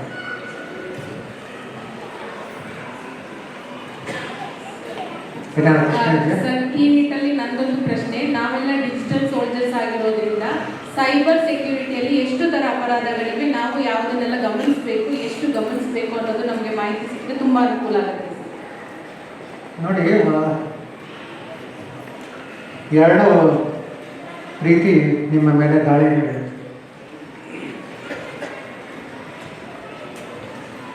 ನೀವೆಲ್ಲ ಫೋಟೋ ಕಾಪಿಯನ್ನು ಬಳಸ್ತೀರಾ, ಸ್ಕ್ಯಾನರ್ ಬಳಸ್ತೀರಾ. ತೊಗೊಂಡಿರ್ತಾರೆ, ಇಲ್ಲ ಅಂತಲ್ಲ. ಅಂದರೆ ಸೆಕ್ಯೂರಿಟಿ ಅಪ್ಡೇಟ್ ಕೂಡ ಆಗುತ್ತೆ. ಅದು ಔಟ್ ಆಫ್ ಸಪೋರ್ಟ್ ಆಗಿತ್ತು ಅಥವಾ ಹಳೆ ಮಾಡೆಲ್ ಆಗಿತ್ತು ಅಥವಾ ಸೆಕ್ಯೂರಿಟಿ ಅಪ್ಡೇಟ್ ಆಗಿಲ್ಲ, ಏನಾಗುತ್ತೆ ಅಂತ ನೀವು ಪ್ರಿಂಟ್ ಕೊಡ್ತೀರಾ, ಏನೋ ಒಂದು ಪ್ರಿಂಟ್ ಕೊಡ್ತೀರಾ, ನಿಮ್ಮ ಪ್ರಕಾರ ಪ್ರಿಂಟ್ ಬಂತು, ಮುಗೀತು, ನಿಮ್ಮ ಕಂಪ್ಯೂಟರ್ ಡಿಲೀಟ್ ಮಾಡ್ತಾರೆ. ನಿಮ್ಮ ಪ್ರಿಂಟರಲ್ಲೂ ಒಂದು ಮೆಮೊರಿ ಇದೆ. ಆ ಸೆಕ್ಯೂರಿಟಿ ಇಲ್ಲ ಪ್ರಿಂಟರ್ಗೆ ಅಂದರೆ ಸೈಬರ್ ಅಪರಾಧಿಗಳು ಆ ಮೆಮೊರಿಯಲ್ಲಿರೋ ಡಾಕ್ಯುಮೆಂಟ್ಸ್ನೆಲ್ಲ ಕಾಪಿ ಮಾಡ್ತಾರೆ, ದುರ್ಬಳಕೆ ಮಾಡ್ತಾರೆ. ನಾನು ತಪ್ಪಿಸ್ಬೇಕಾದ್ರೆ ನಿಮ್ಮ ಕಂಪ್ಯೂಟರ್ ಮೇಂಟೆನೆನ್ಸ್ ಯಾರು ಮಾಡ್ತಾರೆ ಅಥವಾ ಯಾಕೆ ಕೊಟ್ಟಿದ್ದೀರಿ ಅವ್ರಿಗೆ ಹೇಳಿ ನನ್ನ ಪ್ರಿಂಟರ್ ಕೂಡ ಸೆಕ್ಯೂರಿಟಿನ ನೀವು ಹಾಕ್ಕೊಡ್ಬೇಕು. ಅದಕ್ಕೆ ಸಪ್ರೇಟ್ ಸಾಫ್ಟ್ವೇರ್ ಇಲ್ಲ, ಸೆಕ್ಯೂರಿಟಿ ಅಪ್ಡೇಟ್ ಅಂತ ಬರ್ತಾ ಇರುತ್ತೆ, ಡ್ರೈವರ್ ಸಾಫ್ಟ್ವೇರ್ ಅಂತ ಇರುತ್ತೆ. ಲೇಟೆಸ್ಟ್ ಇದೆಯಾ ಎಂಬುದು ನೋಡಬೇಕು. ಅಕಸ್ಮಾತ್ ಲೇಟೆಸ್ಟ್ ಇಲ್ಲ, ನಿಮ್ದು ಯಾರೋ ಹಳೆ ಆಗಿದೆ ಪ್ರಿಂಟರು, ಹಾಗಿದ್ರೆ ದಯವಿಟ್ಟು ಆ ಪ್ರಿಂಟರ್ನ ಬಳಸ್ತಾರೆ. ಇದು ಆಫೀಸಲ್ಲಿ ಆಗ್ತಿರೋದು ಇದೆ, ಮೀಡಿಯಾದಲ್ಲಿ ಆಗ್ತಿರೋದು ಇದೆ, ಒಂದು ವಿಧಾನಸೌಧದಲ್ಲಿ ಆಗ್ತಿರೋದು ಇದೆ. ಪ್ರಿಂಟರನ್ನು ಯಾವ ಅಪ್ಡೇಟ್ ಮಾಡೋಕ್ಕೆ ನೋಡ್ತಾರೆ. ಇದು ಒಂದು ಭಾಗ. ಎರಡನೇದಾಗಿ USB-ನಲ್ಲಿ ನಾವೇನೋ ತಂದಿದ್ದೀವಿ ಅಥವಾ ಹಾರ್ಡ್ ಡಿಸ್ಕಲ್ಲಿ ಏನೋ ತಂದಿದ್ದೀವಿ, ಅದನ್ನು ಕಾಪಿ ಮಾಡಿಕೊಡಿ, ಪ್ರಿಂಟ್ ಮಾಡಿಕೊಡಿ ಅಥವಾ ಇನ್ನೊಂದೇನೋ ಮಾಡಿಕೊಡಿ ಅಂತ ಬರ್ತಾರೆ. ಅದನ್ನು ಸ್ಕ್ಯಾನ್ ಮಾಡಿ ಆಮೇಲೆ ಉಪಯೋಗಿಸಿ. ನೀವು ಏನು ಬಳಸ್ತಿರಲ್ಲ ಕಂಪ್ಯೂಟರ್ನ, ಅದಕ್ಕೆ ಈ ಹೊರಗಡೆಯಿಂದ ತಂದಿರೋ ಹಾರ್ಡ್ ಡಿಸ್ಕು USB ಡೈರೆಕ್ಟಾಗಿ ಹಾಕ್ಲಿಕ್ಕೆ ಹೋಗ್ಬೇಡಿ. ಅದಕ್ಕೆ ಅಂತ ಒಂದು ಸಪ್ರೇಟ್ ಕಂಪ್ಯೂಟರ್ ಇದೆ, ಹಳೆಯದಾದರೂ ಪರವಾಗಿಲ್ಲ. ಅಲ್ಲೇನಾದರೂ ವೈರಸ್ ಏನಾದರೂ ಬಂದರೆ ಅದಲ್ಲೇ ಬ್ಲಾಕ್ ಮಾಡಿ. ಇದೆರಡನ್ನು ಕಡ್ಡಾಯವಾಗಿ ನೀವು ನಿಮ್ಮಲ್ಲಿ ಕೆಲಸ ಮಾಡೋರಿಗೆ ಹೇಳಿಕೊಡಲೇಬೇಕು. ಅವ್ರು ಏನಾದರೂ ಕಾಪಿ ಮಾಡಬೇಕಂದ್ರೆ ನಿಮ್ಮ ಪರ್ಮಿಷನ್ ಇಲ್ಲದೆ ಕಾಪಿ ಮಾಡಲಿಕ್ಕೆ ಅಲೋ ಮಾಡಬೇಕು. ಅದು ಮತ್ತೊಂದು, ಯಾಕಂದ್ರೆ ಒಳಗಡೆ ಅವ್ರು ಮಾಡೋ ಕೆಲಸ. ನಿಮಗೆ ಗೊತ್ತಿದ್ದಾಗ ಏನೋ ಕಾಪಿ ಮಾಡಿರ್ತಾರೆ, ಮತ್ತೆಲ್ಲೋ ಮಿಸ್ಯೂಸ್ ಆಗಿರ್ತಾರೆ, ಕಳ್ಕೊಂಡಿರ್ತಾರೆ, ಅದೆಲ್ಲ ಹೊರಟು. ಬಯೋಮೆಟ್ರಿಕ್ ಕೂಡ ಅದೇ ಪ್ರಾಬ್ಲಮ್. ಎಷ್ಟು ಕಡೆ ಅಟೆಂಡೆನ್ಸ್ ಮಾನಿಟರಿಂಗ್ ಸಿಸ್ಟಮ್ ಅಂತ ಹಾಕೊಂಡಿದ್ದಾರೆ, ಆಕ್ಸೆಸ್ ಕಾರ್ಡ್ ಕೊಟ್ಟಿರ್ತಾರೆ. ನನ್ನ ಕಾರ್ ಉಜ್ಜಿದ್ರು ನಡೆಯುತ್ತೆ, ನಿಮ್ಮ ಕಾರ್ ಉಜ್ಜಿದ್ರು ನಡೆಯುತ್ತೆ ಅಂತ ಜನ ಓಡಾಡ್ತಾರೆ. ತಪ್ಪು ಅದು. ಯಾರು ಯಾವ ಕಾರ್ಡನ್ನು ಉಪಯೋಗಿಸಿದ್ರು, ಯಾರ ಬಯೋಮೆಟ್ರಿಕನ್ನು ಯಾರು ದುರ್ಬಳಕೆ ಮಾಡಿದ್ರು ಅನ್ನೋದನ್ನು ಹೆಜ್ಜೆ ಹೆಜ್ಜೆಗೂ ಗಮನಿಸ್ತೀವಿ. ನೀವು ಬೇಕಂತ ಅದನ್ನು ಮಾಡ್ತಾ ಇದ್ದರೆ ನಿಮ್ಮ ಆ್ಯಕ್ಸಸ್ಸನ್ನು ತೆಗಿತಾರೆ. IT ಕಂಪ್ನಿ ಎಲ್ಲ ಕಡೆ ಕಡ್ಡಾಯವಾಗಿ ಬರ್ತಾರೆ. ಅದರಿಂದ ನಿಮ್ಮ ಆ್ಯಕ್ಸಸ್ ಕಾರ್ಡನ್ನು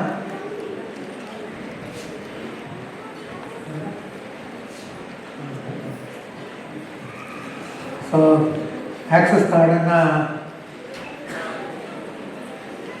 ಯಾರು ಕೊಡಬೇಡಿ, ನಿಮ್ಮ ಪೆನ್ ಡ್ರೈವನ್ನು ಯಾರಿಗೂ ಕೊಡಬೇಡಿ.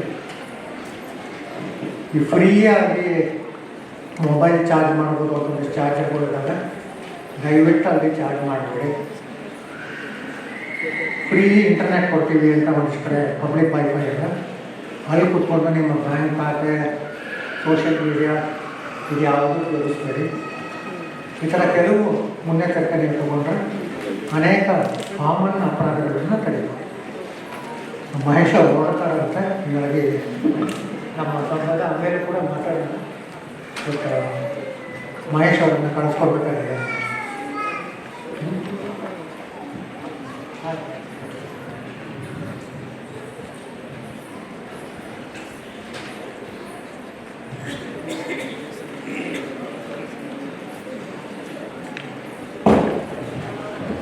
ಸರ್ ಅವರನ್ನ ವೇದಿಕೆ ಗೌರವ ನೀಡ್ತಾ ಇದ್ದೇವೆ. ವೇದಿಕೆ ಮೇಲೆ ಬರಬೇಕು ಸರ್.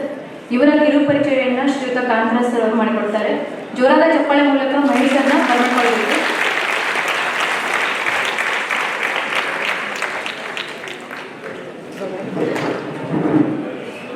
ಓಕೆ, ಈ ದಿನ ಸುದಿನ. ಇವತ್ತು ಒಂದು ಸುದಿನ ಅಂತ ಹೇಳೋದಕ್ಕೆ ಎರಡು ಕಾರಣಗಳಿವೆ. ಯಾರಾದರೂ ಹೇಳ್ಬೋದಾ? ಎರಡು ಕಾರಣಗಳೇನು? ಒಂದು, ಕನ್ನಡ ರಾಜ್ಯೋತ್ಸವ. ಎರಡು,